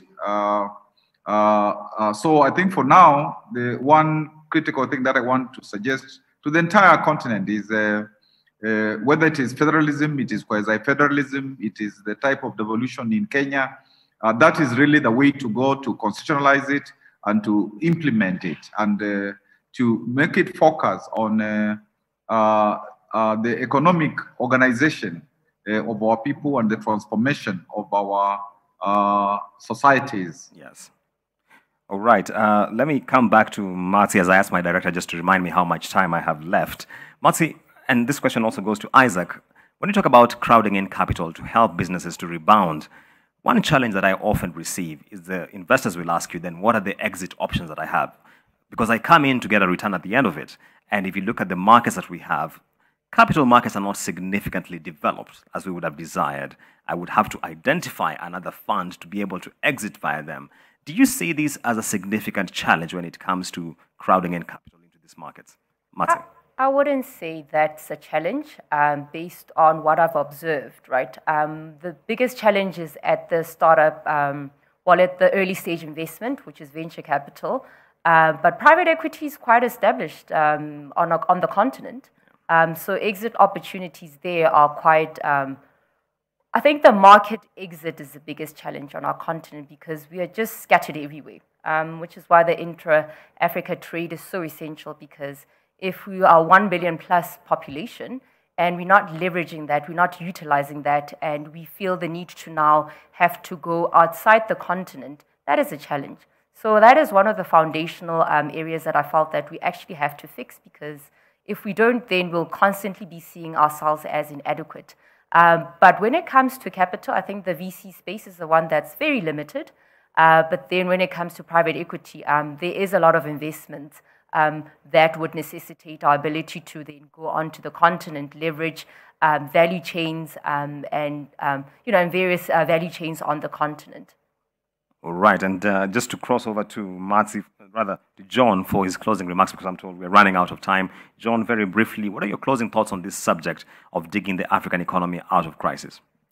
I think it's, first of all, as I started, is to recognize that the global economic model is rigged against the African, and it's rigged against the poor as well. I think having that in mind is very critical in terms of how then we determine about the solutions that we want to approach it. The second point I would say in closing is we have to decenter growth, economic growth.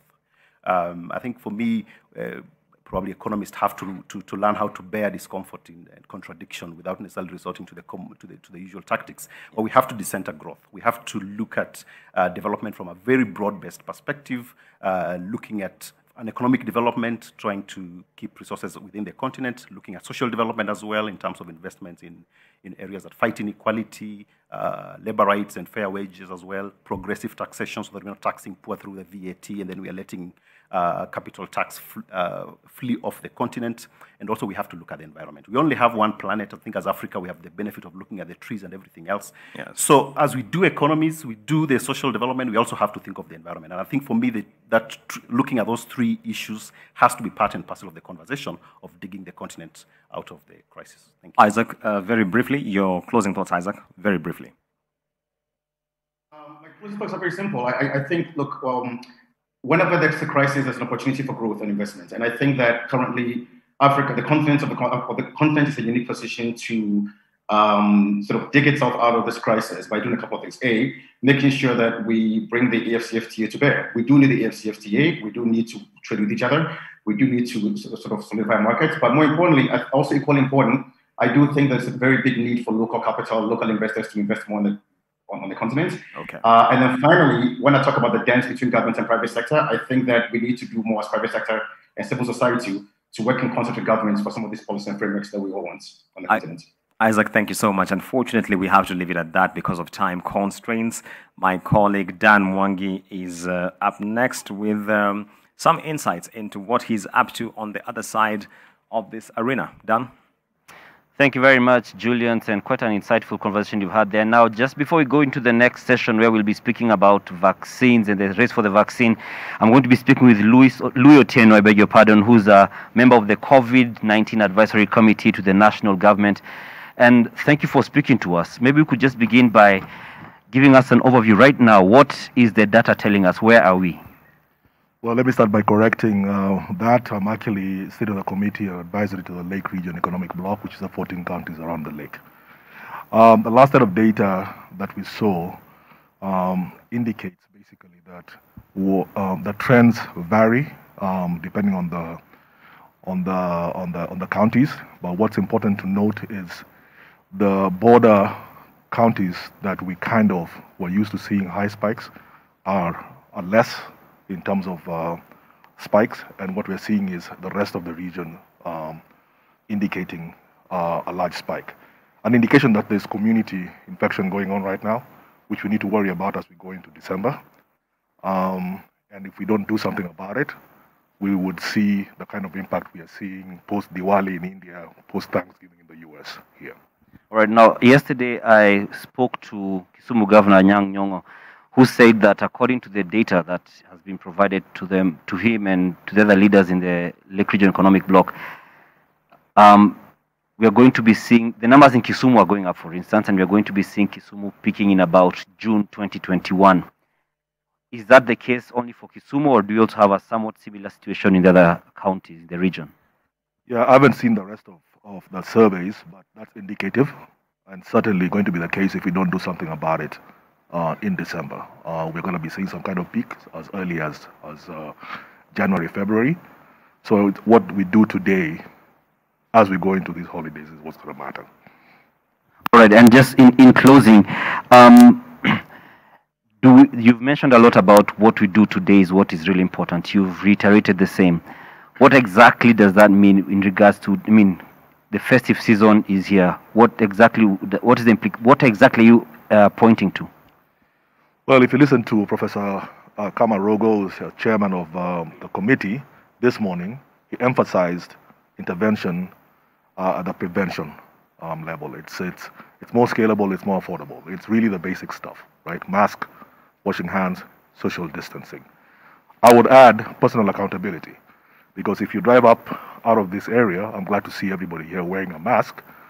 You will see people have masks, but in their pockets, an indication that they're carrying masks to comply, but not because they understand that this has an impact to them.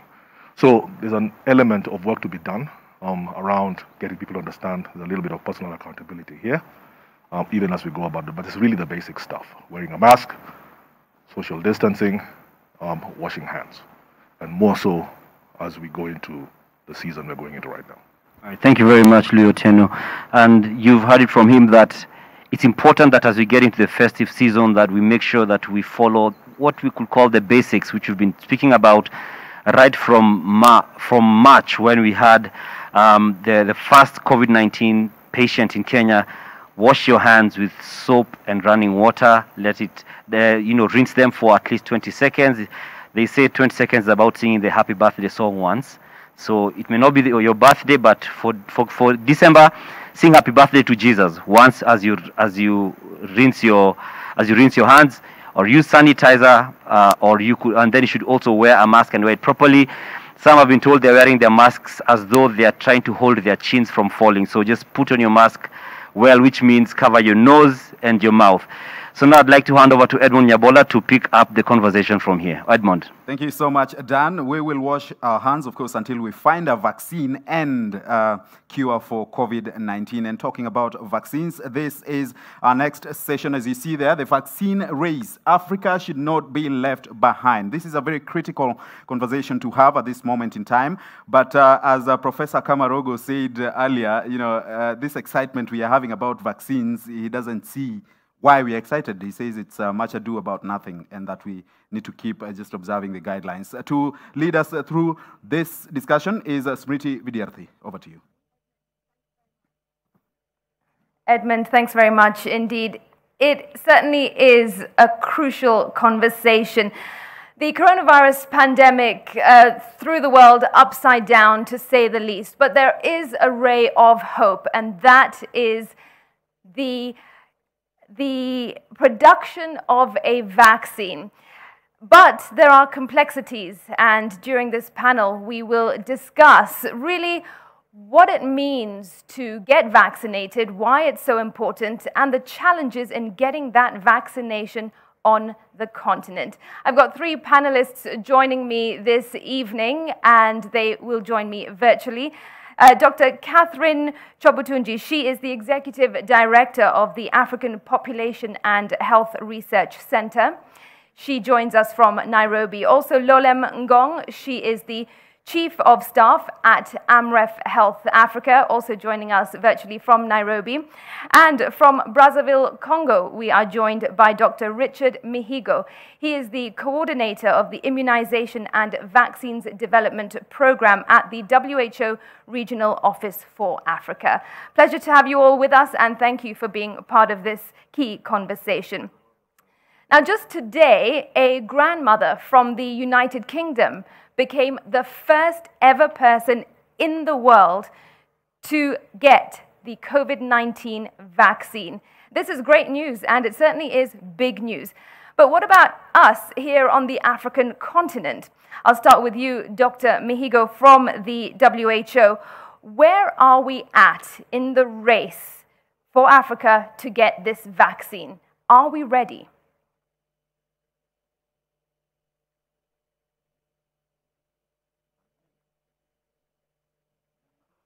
All right, apologies for that. We will try get Dr. Mihigo back. Sorry, I was on mute. There you go. Yeah, I was just saying thank you very much for your invitation.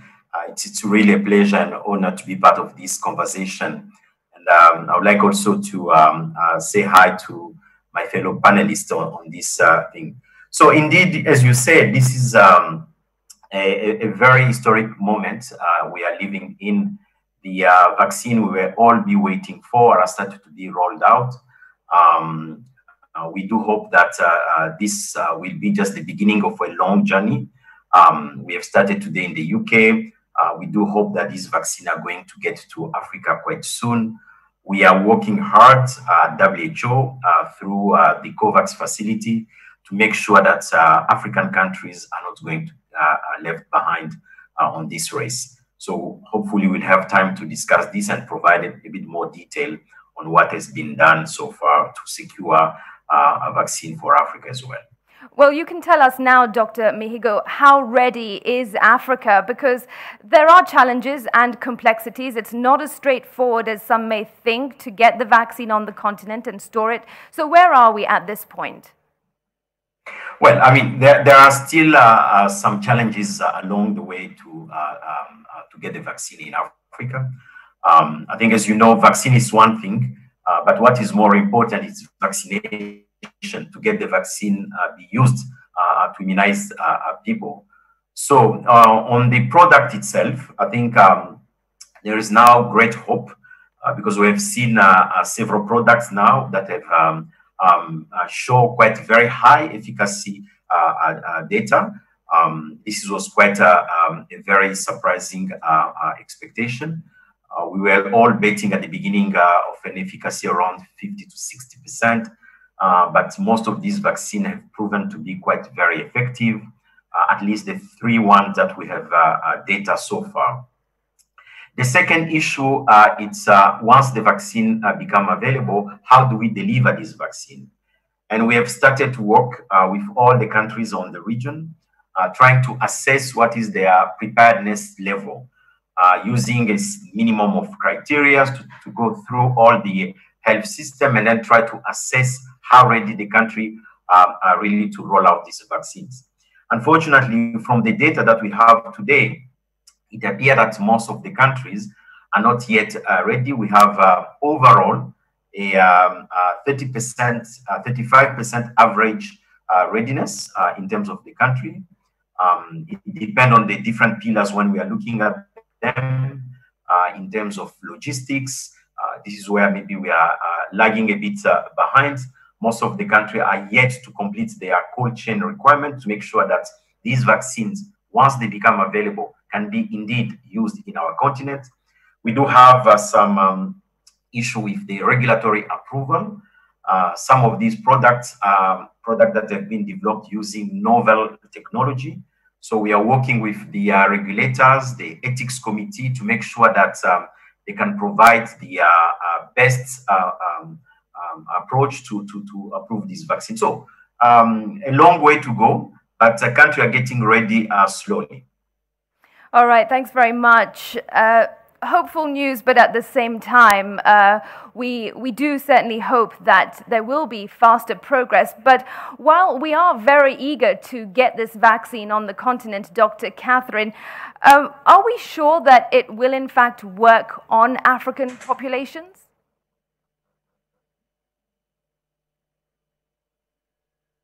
Thanks everyone for having me on this discussion.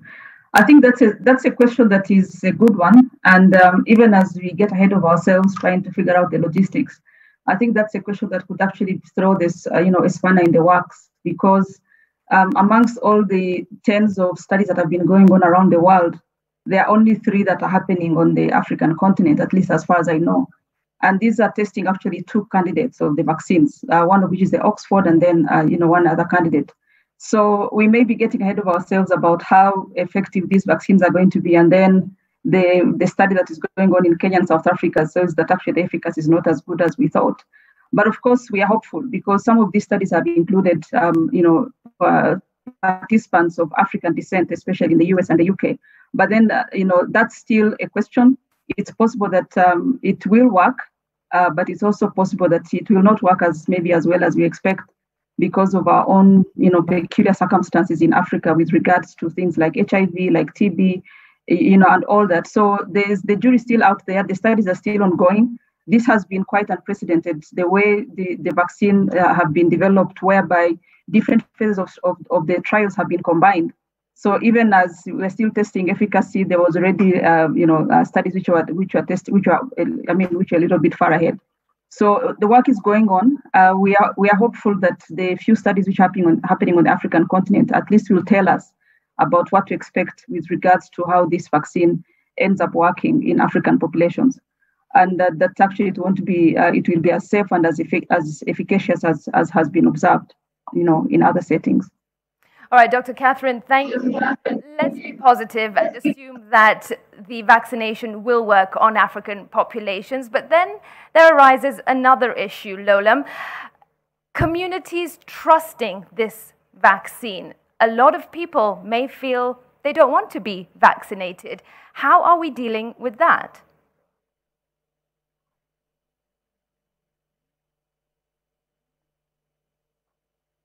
Apologies for that, I was muted. Thank you, and thank you for the invitation. I think you raise an extremely critical factor in the entire spectrum, shall we say, of vaccine development, right?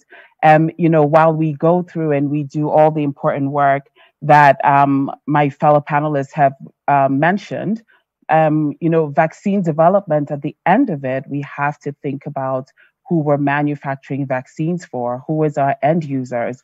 And you're right, what do we do about the communities? And I think, first of all, it's really thinking about, the communities as you and I think in a sense, we tend to think of the community as, maybe the most disenfranchised or the marginalized or underserved. But, the community, that's all of us. We've seen the rise of anti-vaxxer movements. We've seen the rise of the spread of infodemic, as the newly coined phrase.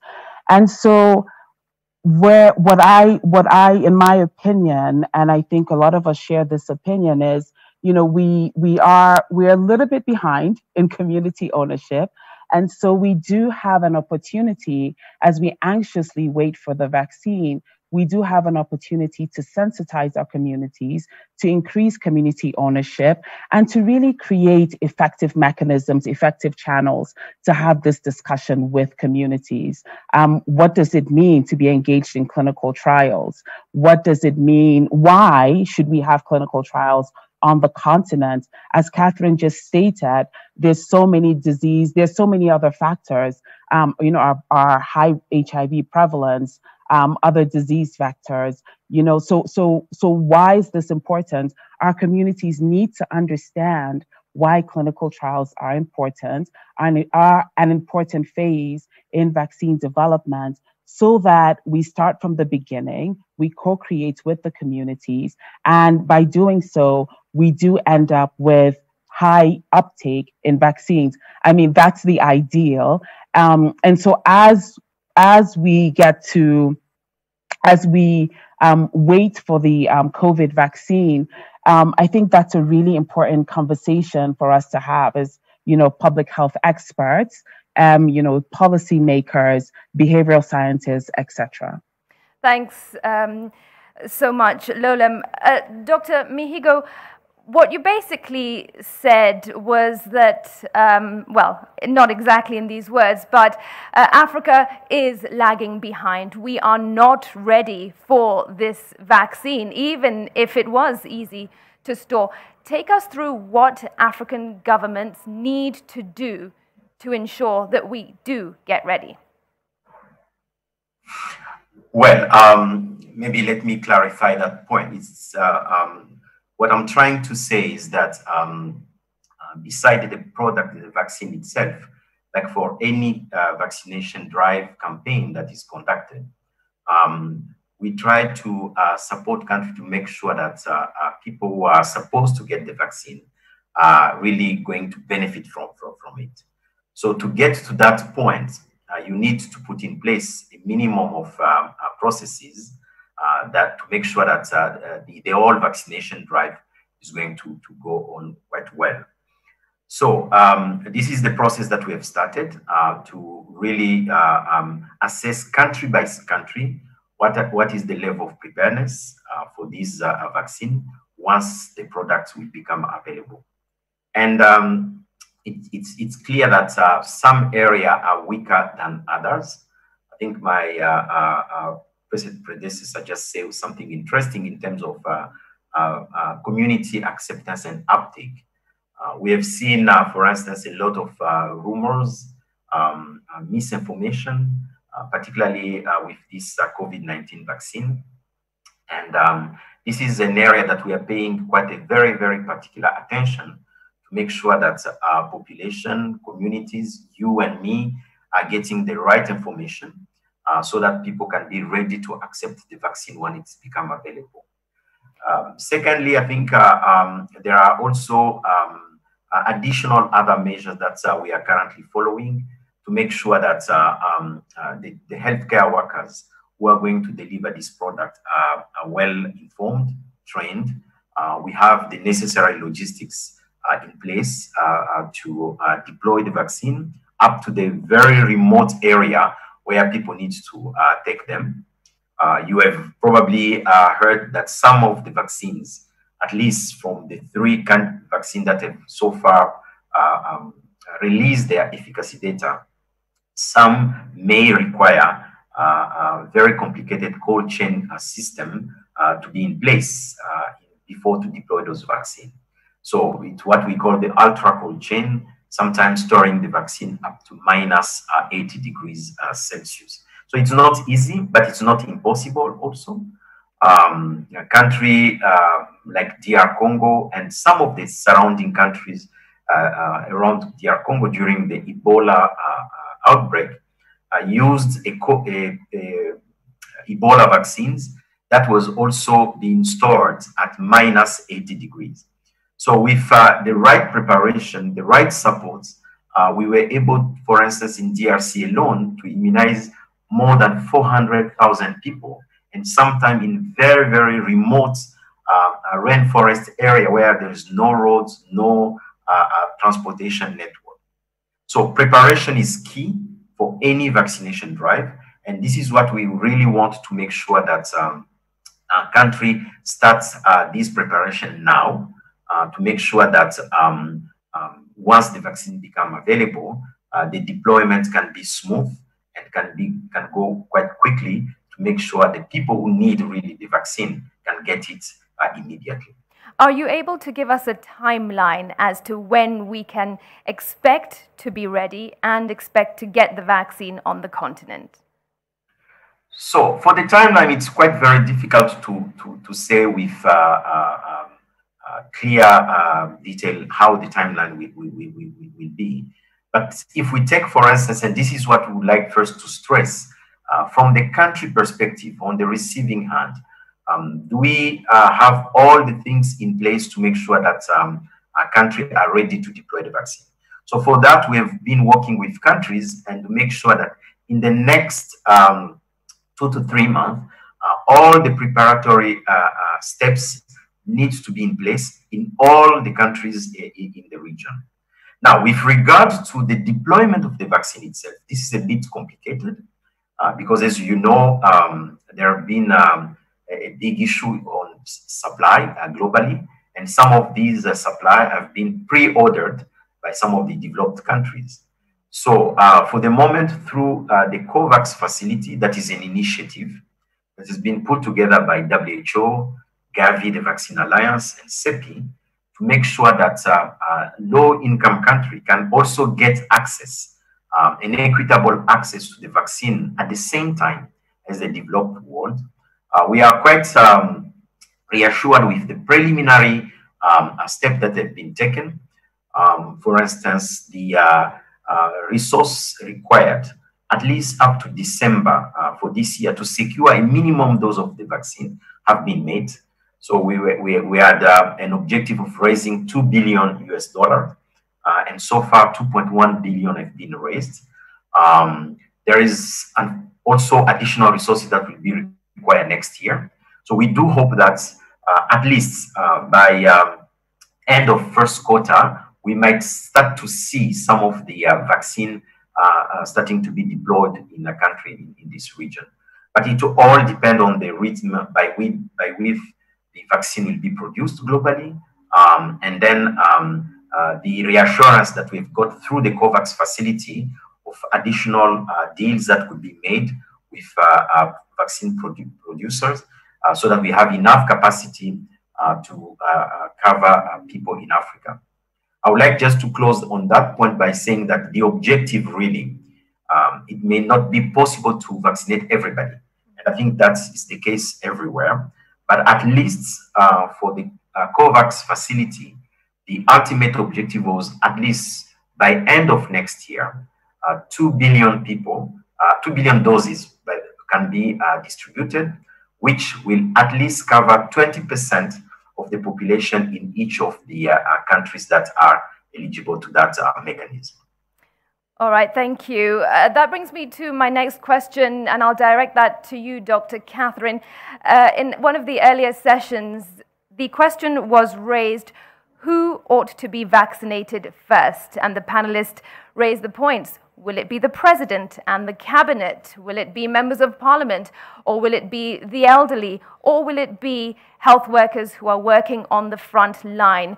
Do you have an answer to who will be vaccinated first? And if not, who do you believe should be vaccinated first? I mean, I think there have been examples from some of the countries which are perhaps way ahead of us. For instance, in the UK, it's not random that a 90-year-old woman was vaccinated first. So countries have come up with these frameworks that sort of describe how are they going to prioritize who gets vaccinated first. And I think as African countries, as we watch how this pans out, I think we have the time. You've heard of the time frames, the first quarter, end of next year. So I think even entities like WHO have a role to play in supporting governments to come up with these prioritization criteria. If I was to be asked, I think what I've seen that I would agree with in some of these countries is they put an element of risk in the calculation, as well as the element of how essential, for instance, certain professions are. So, for instance, in the UK, there's a category of if you're a frontline healthcare worker, but you're also high risk, then you're getting slightly ahead of the person who is a healthcare worker but is not at high risk. Because if you're 65 and you're diabetic, but you're also a frontline healthcare worker, then your risk is much higher than a 25-year-old healthcare worker who doesn't have the same risk profile. But then now the 25-year-old healthcare worker is coming ahead of the 65-year-old person who is not a frontline healthcare worker. So I think it's possible to bring equity, to bring risk into this. I would have no problems at all starting with the most at high risk populations, either based on their professional exposure or just by virtue of their age and other health conditions, and then progressively go down, because at the end of the day, really COVID-19 is about risk, and not everybody has the same risk. Some people have much higher risk than others to get the virus, to get the symptoms, to get severe disease, and to die. So it would make sense to do that. And if that was done, then it would allow everyone else to go about their normal lives, knowing that the people who are not vaccinated perhaps are the ones who are least at risk of maybe progressing to severe complications or dying. So I'm hoping that as time goes on, we'll start seeing these kinds of frameworks coming up in the different African countries, so that ultimately, when the vaccine is rolled out, we are not complaining and pushing and shoving in the queue of who gets the vaccine first. And who is it that makes that decision? I think it goes back to the point that Lauren made around involving the community. So this has to be done in a way that is transparent. So I would expect that, of course, there's the COVID task force, but then there are other constituencies and stakeholders in this. But as long as it's something which is done, driven by science, driven by social considerations and equity considerations, and people can see the sense and logic behind it, and then it's communicated, it's transparent. So you don't wake up one day and there's something on the Ministry of Health website that says, this is how we're going to do it in Kenya. You want to see that there's been some kind of transparent process, there's been some kind of input by different stakeholders, and then communicated to the public so everybody understands who comes first and why. Then I think that would be satisfactory. All right, Lolam, what role is it that communities at the grassroots level can play? Of course, the governments, African governments, have their role. They need to get organized. But in the meantime, what is it that you believe communities can do? I think very much in the same way, communities can also organize themselves. I think that in most African countries, we do have the luxury of this natural system where there's a trusted and respected community leader, be it a chief, a religious leader, or the head of a women's group or a youth group or whatever. So we tend to move within those structures. I mean, even our microloans group. I mean, in Cameroon, we call them jangi. So you have these groups of women or men where, they come together to socialize and really discuss very important topics. So we can build based on those groups. We don't need to create new community groups or new ways of organizing our communities because those structures are already there. So communities need to organize themselves, and really it's organizing themselves to, when the information comes, and hopefully that information is shared in such a way that there's a partnership, right? So, as Catherine was saying, it's the responsibility falls on, policymakers and public health practitioners to ensure that communities don't wake up in the morning and see, some directive in the newspaper, but it's first, how do you create with these community groups or community advisory boards, etc. And then once that's done, because those mechanisms are already there within those structures, they can then figure out how that information is communicated to individuals within the community. Richard talked about, the goal of at least vaccinating 20% of the African population by the end of next year.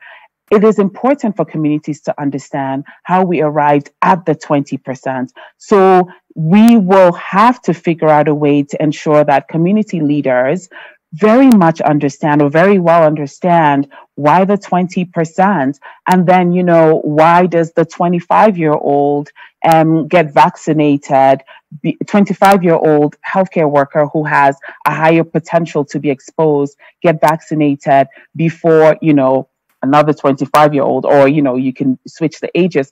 But it's, those examples that Catherine shared, that has to be explained. And that becomes the role of that community leader, is to, one, understand these basics, and then to also figure out who are kind of the trusted persons or respected persons who can then transmit those messages. But again, the structures are there. I think the biggest lift is in how we share and create those messages. And then, the community takes it from there. The organizing is there. It's just how we bring those messages in. All right. So communication is key. Factual communication. Very much. That is. All right. Well, yeah.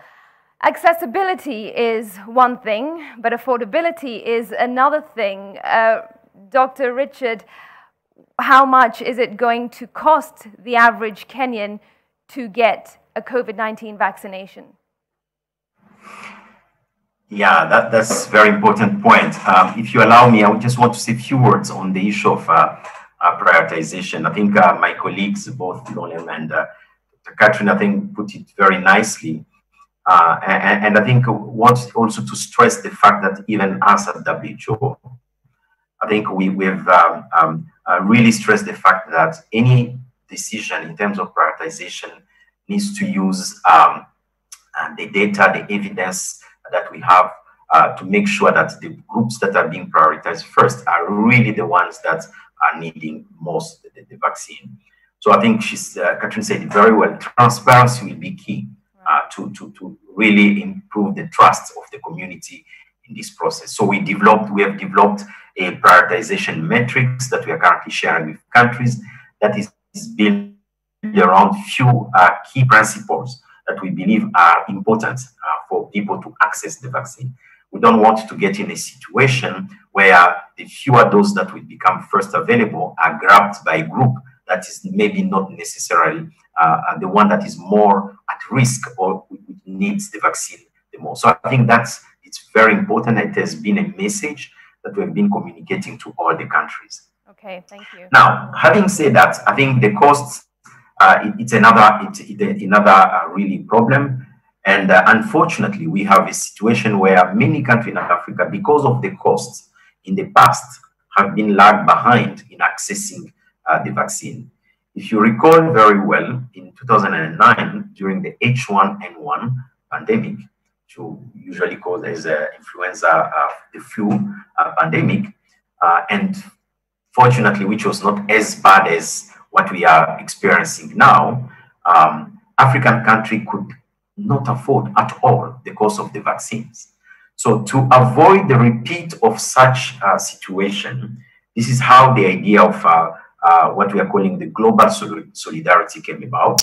How do we make sure that despite the cost of these vaccines, even the poor people, community, the country in low-income country can get access to this vaccine? So looking at the price that have been so far put forward by some of these products, the Pfizer vaccine, Moderna vaccine, the AstraZeneca, these are vaccines that will be completely unaffordable, at least the first two ones, to many of our countries. We are talking about $20 or more than $20 a dose for a vaccine. And when you need 2 doses, you understand very well that no country can invest such amounts without diverting the fewer resources that are there, which are needed also for other health system issues. So the principle now of COVAX has been to make sure that we are raising resources globally to make sure that people can access the vaccine. And through the COVAX facility, country get access to those vaccines at no cost. And that is very important to mention. All the countries that are eligible for COVAX facility support are going to get the vaccine at no cost. However, the 20% is not just a number that came like that. It was a proportion that we thought could help countries, at least to avoid the excess in terms of mortality, to make sure the health system can be solid enough to continue to treat people, and finally to see how the economy can be reopened. But ultimately, the goal is to vaccinate beyond 20%. And we are working, for instance, with our colleague of Africa CDC through the African Union initiative, where the objective is to see how can we reach up to 60% of African population. So the cost is going to be critical to that. And one good news is that the vaccine from AstraZeneca has shown to be not too expensive. It's around $3 a dose. And we hope that a new next generation of the vaccine will be even more cheaper, that they can become affordable for our countries. All right, thank you. The issue of affordability, always a challenge, particularly here in Kenya. But moving forward, God forbid anything else happen like this, there is something that Africa can do to help itself. And the issue of clinical trials came up earlier. Dr. Catherine, I'd like to bring you in here. Why is it so important for Africa to participate in these trials? So I think I'll answer that from 2 perspectives. I think there's the trials of the vaccine candidates that have been developed elsewhere, and why it's important that Africa participates in that. And then there's the question of why aren't there vaccine candidates coming from Africa? Because I think those are 2 separate questions. Now, why is it important that Africa participates in the trials of the existing candidates? It's because, generally speaking, there's something called the principle of justice in trials, and which stipulates that the risk of developing the trial and the benefits should be distributed amongst the whole population who are supposed to receive ultimately whatever it is that is being tested. So there's a danger, as I've said earlier, that if you don't test the vaccine in all the populations in which it is intended to work, then when the vaccine is released on the market, then you find that there are differentials. Maybe it has more side effects. Maybe it's not as efficacious. Maybe, so there are many unknowns. Unless Africa participates, there are many unknowns. So as I said, we are relying on data on people of African origin in other countries and having faith that actually this is okay. But generally speaking, as many subpopulations as possible should participate. This is based on race, on age, on underlying conditions, on whether women, whether people are pregnant or not. So as many people as possible that are supposed to benefit from any kind of trial should participate. And so it doesn't benefit Africa to not participate in these vaccine trials. So that's the first part. But I think the second part, looking forward, it's the fact that there's no single vaccine candidate that is being tested that has come out of the African continent. And I was in another discussion where the PI, the person who's leading the vaccine trial in South Africa, said it takes 20 years of investment in research infrastructure to reach a point of developing a vaccine candidate. 20 years. So Africa is 20 years late to this game. And there were lots of debates. Why is Africa not developing its own vaccine? Why is it not developing its own drugs? It's because investments in the infrastructure that produce the kind of technology that we're seeing that is being repurposed to develop vaccines takes many years of investments in people, in labs, in lots of money that has to go into that. So as we look to the future, I think they say that the best time to try to plant a tree is 20 years ago, and the next best time is today. So I think this is the time when Africa needs to think about the kinds of investments they want to see. So that pandemics, this was the first maybe major pandemic in our lifetime, is not going to be the last. So if you want to be prepared for the future, I think we might as well start now in investing in the infrastructure that is going to produce the drug candidates, the treatment candidates, the cure candidates, but also the vaccine candidates that are within Africa. Because if these things were being done in African countries, then this other debate about they are coming from there, we are guinea pigs, and we don't know what is there, and there are all this stuff, all these conspiracy theories, perhaps they wouldn't be as bad if people would see that these are their homegrown scientists who have developed the candidates and they're being tested in African countries. So yeah, we still have a long way to go, but for now, the best we can do is to participate in the trials that are going on. There are so many other candidates which are out there. Some between 40 and 60, depending on which database you look at. And it's a shame that only 2 of them are being tested on the continent. All right, Dr. Catherine, thank you. Into perspective, Lolam, I'd like to get your view and input on the issue of the importance of governments redirecting their resources and funding, perhaps, into more research and development. How critical is this, do you believe? It is extremely critical. I think Catherine made, probably the most important points for us to consider and to remember. We cannot be left behind. Without research and without the infrastructure, without an infrastructure that promotes research and development, it is near impossible for us to advance the type of, from technology, the types of interventions that are tailored to our continent, right? As Catherine rightly said, we are so far behind and we just cannot afford to be left further behind. We can't afford to have another pandemic, and this will not be the last, as we all know. We can't afford to have another pandemic and we're revisiting the same discussion about, vaccine trial sites. What do they mean? What institutions do we have?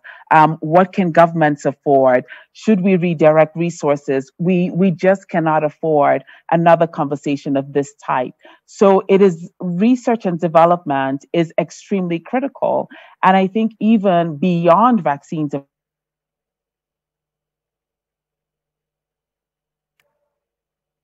All right, unfortunately, we've lost Lolam, and we will try get her back in just a moment.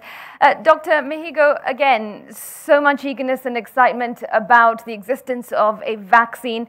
But I guess one key question is, how quickly will the vaccine stop the coronavirus pandemic or the COVID-19 pandemic? Will it stop it at all? How will we really benefit long term? Okay. No, I think that's a very interesting question. Clearly, the data that is starting now to emerge is showing a quite very high efficacy rates of these vaccines that are now, at least the three for which some data started to be released. And interestingly, we are seeing that the people who have been vaccinated, the vaccine has been able to prevent those people to get the disease, which is quite very important. Secondly, we have yet to look at the data to see what will be the ability of the vaccine to prevent people to transmit the disease. But I think the first step really for this using the vaccine is to make sure that people, individual and collectively, people are protected. And when people are protected and cannot get the disease, clearly you are starting to put a stop to the transmission of the disease itself.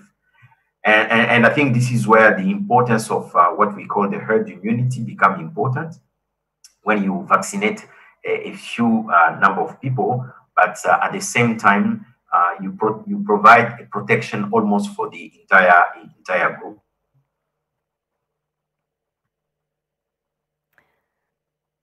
All right, and are you there, Dr. Mehigo? All right, we've. So the. All right, it seems we are losing Dr. Mehigo. All right, as my director says, this is part of the new normal virtual technology. We've got to give way for a few hitches. We'll try to get Dr. Mehigo back. Lolam, we have you back. Before we lost you, do continue. Do continue with what you were saying about the importance of Africa reinvesting their resources and prioritizing in research and development. And really sorry about that. It is our new normal. You know, just maybe to summarize, so I don't take up much time.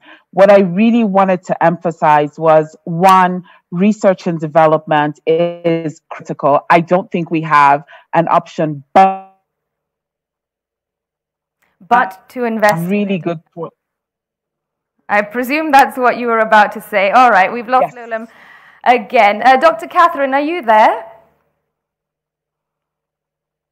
Yes, I'm there. All right, great. Perhaps I can redirect my question to Richard, to you, which was, how quickly, if at all, will the vaccine stop the pandemic? Are you able to respond to that? Yes, I mean, I think in the ideal world, what vaccination tries to do is to create the concept of herd immunity.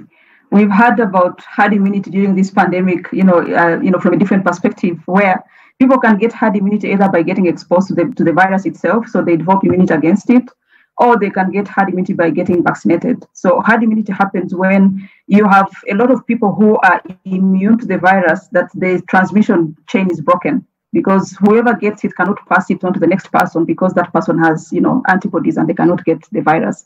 So that is the ultimate aim of what vaccination programs try to achieve. So, but as you've had, the challenges that the COVAX facilities is committing maybe up to 20% of doses. I mean, doses for 20% of the population. So, which means that there's still a long time to go before you reach the level of the expected herd immunity for COVID-19, which is some estimates are put at 50%, 60%, but normally most other viruses around 80%. So there's still a long way to go. But I think what is intended to be achieved is, once you protect the most vulnerable, from the transmission or from infection, then the economies can open, and then you can deal with the occasional person that falls sick, and when you know that they're not going to die, or then they're not going to need ICU. So I think, in my estimate, perhaps we may be looking at the end of 2022, when there are more doses available in the on the market, and then you can go beyond the 20%, which is being committed by the COVAX facility. But before then, I think it will be something we can live with, because if the vulnerable are protected, if the healthcare system is functioning, that it's not overwhelmed by COVID-19 cases in ICU, and healthcare workers are protected, they're not afraid of falling sick, then life can return to a reasonable level of normal. And then once in a while, you hear this person got COVID and they got admitted, but perhaps they survived or maybe they didn't. So it's something which may be manageable. But I think the ultimate aim for the world is to reach a point where every country can achieve a level where COVID-19 stops being an issue.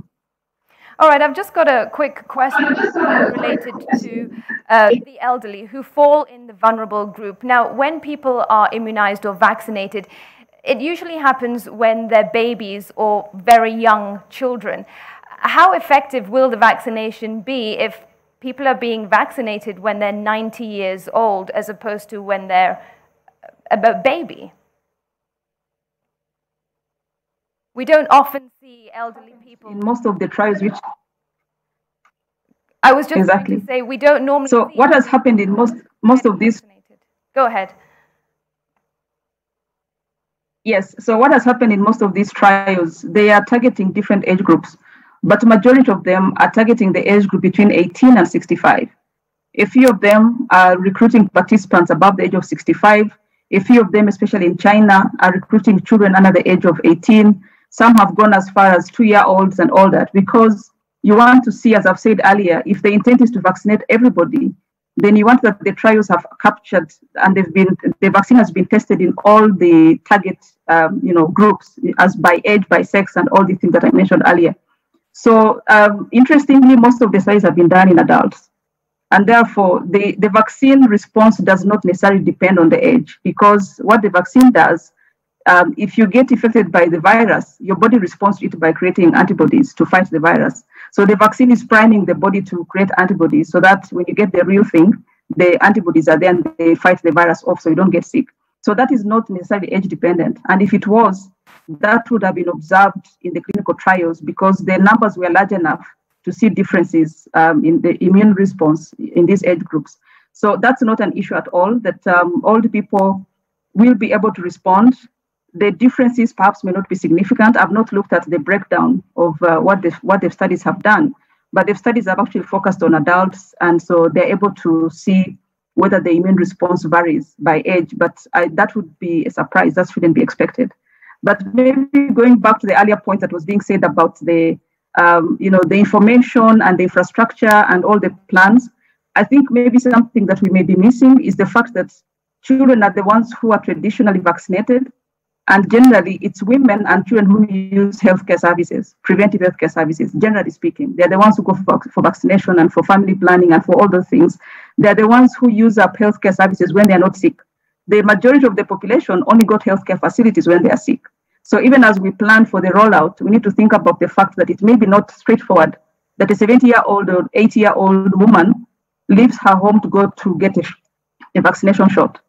And so those are cultural things that even as we think about the rollout, we need to take into consideration, that we may need to think about other mechanisms, and we shouldn't rely on the traditional static healthcare facilities where traditionally women and children go, and other people only go there when they are sick. So that's a cultural thing, but it's something which can be important. Okay. And we shouldn't take it for granted. All right. And as we bring the conversation to a close, what will a vaccine mean for other containment measures? Right now, it is our new normal. Washing hands, wearing masks, social distancing when and where we can. But once we're vaccinated, or once the majority of populations are vaccinated, what will this mean for our way of life?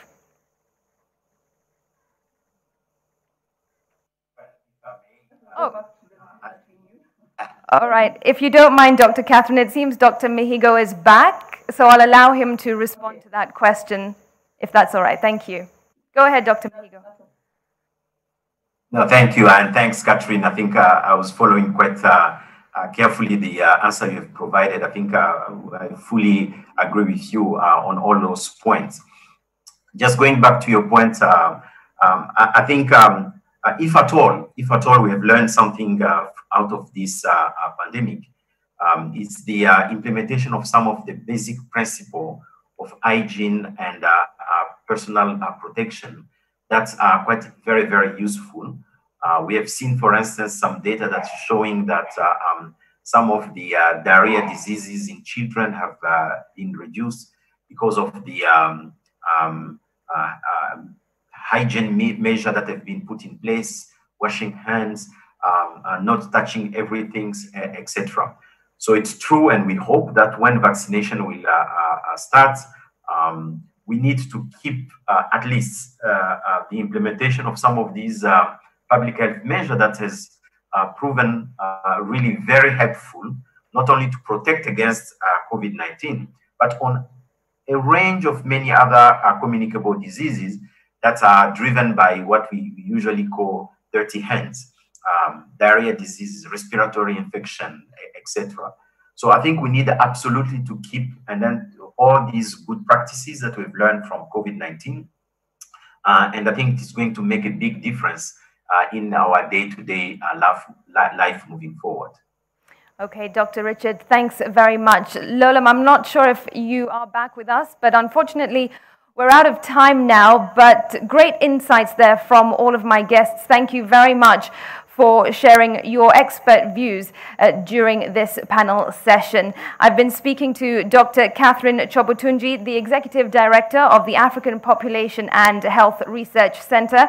Also Lolem Ngong, the Chief of Staff at AMREF Health Africa, and Dr. Richard Mihigo, the Coordinator of the Immunization and Vaccines Development Program at the WHO Regional Office for Africa. Much appreciated. Thank you so much for your time. All right, you've been watching this session at the Kusi Ideas Festival on the vaccine race. Is Africa lagging behind? Well, you've heard it from my guests. We've got a long way to go, but there is hope. At this point, I hand it back to the Master of Ceremonies, Edmund Nyabola. Thank you so much, Smriti Vidyarthi. And one round of applause for Smriti and our panel.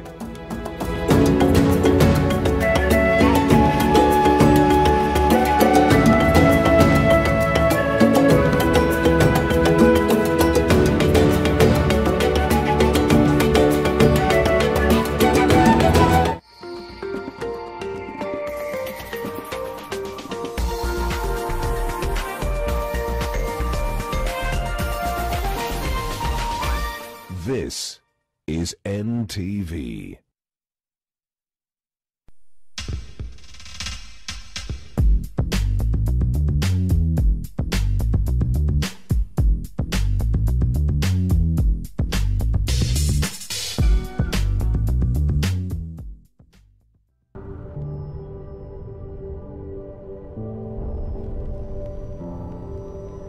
Beat sensitivity pain fast with Sensodyne Rapid Action for clinically proven relief in 60 seconds.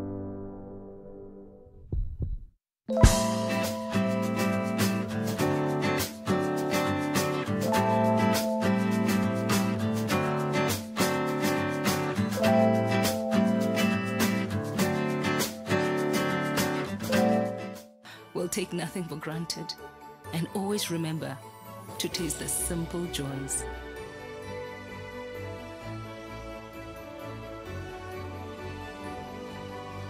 Enjoy the magic of Christmas with Coca-Cola.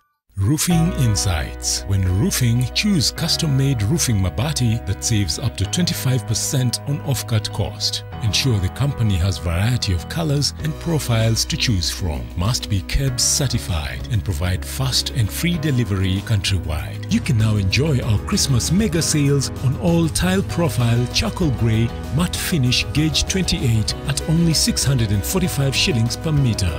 Visit any of our factory showrooms in Kitengela along Namanga Roads or Meru Makutano.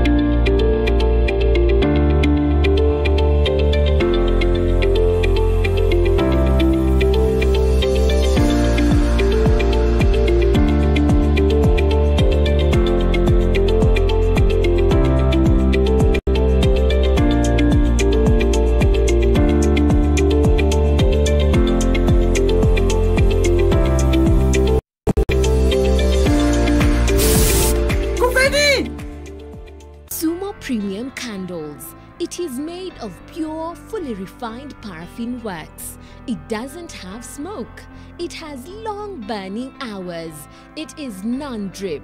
It doesn't smell. Always smile and walk with Sumo Kando from Rock Industries Limited. For inquiries, visit our offices at Ndume Road off Lunga Lunga Road behind Carton Manufacturers near Sinai Stage. You can also talk to us through 0722 575 619. It's about time we got to work.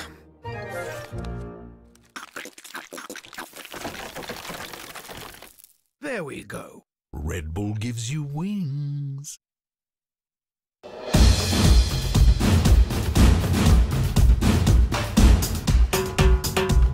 deserve more girls. Nolly cash. Nolly cash. No, no, nolly cash. We need a big change in our lives. Do you think this is a girl? No. No, no, no. No, no, no irritation. No, no, no. No, no, no irritation. We need a For the women who deserve more, Moped is now in Kenya and more than 40 countries. With its nylon-free surface, new Moped has unique softness and up to 100% protection. Your skin will love it. I have to admit, I didn't like Sukuma Wiki when I was growing up, but now I have created a way to make Sukuma Wiki tastier and meatier. I simply add 2 Royco beef cubes and the end result is a rich, meaty flavor. And today, I have brought along my harshest food critics for a taste test. My kids.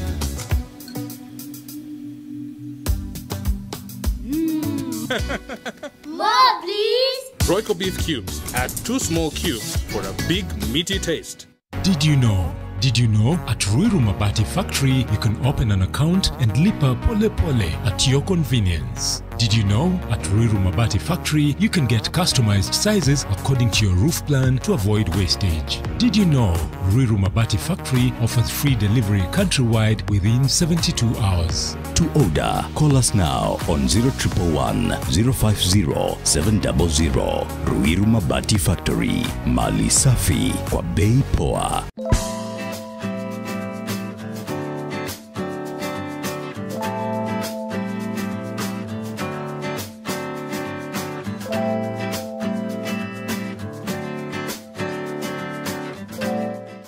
We'll take nothing for granted and always remember to taste the simple joys.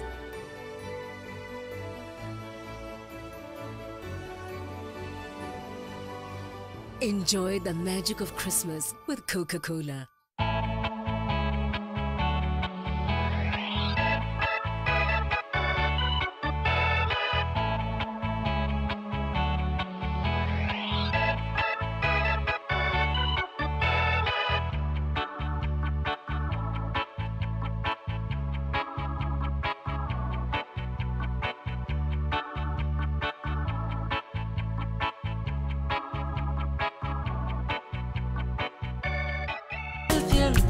Lo haría sin pensarlo 2 veces, porque te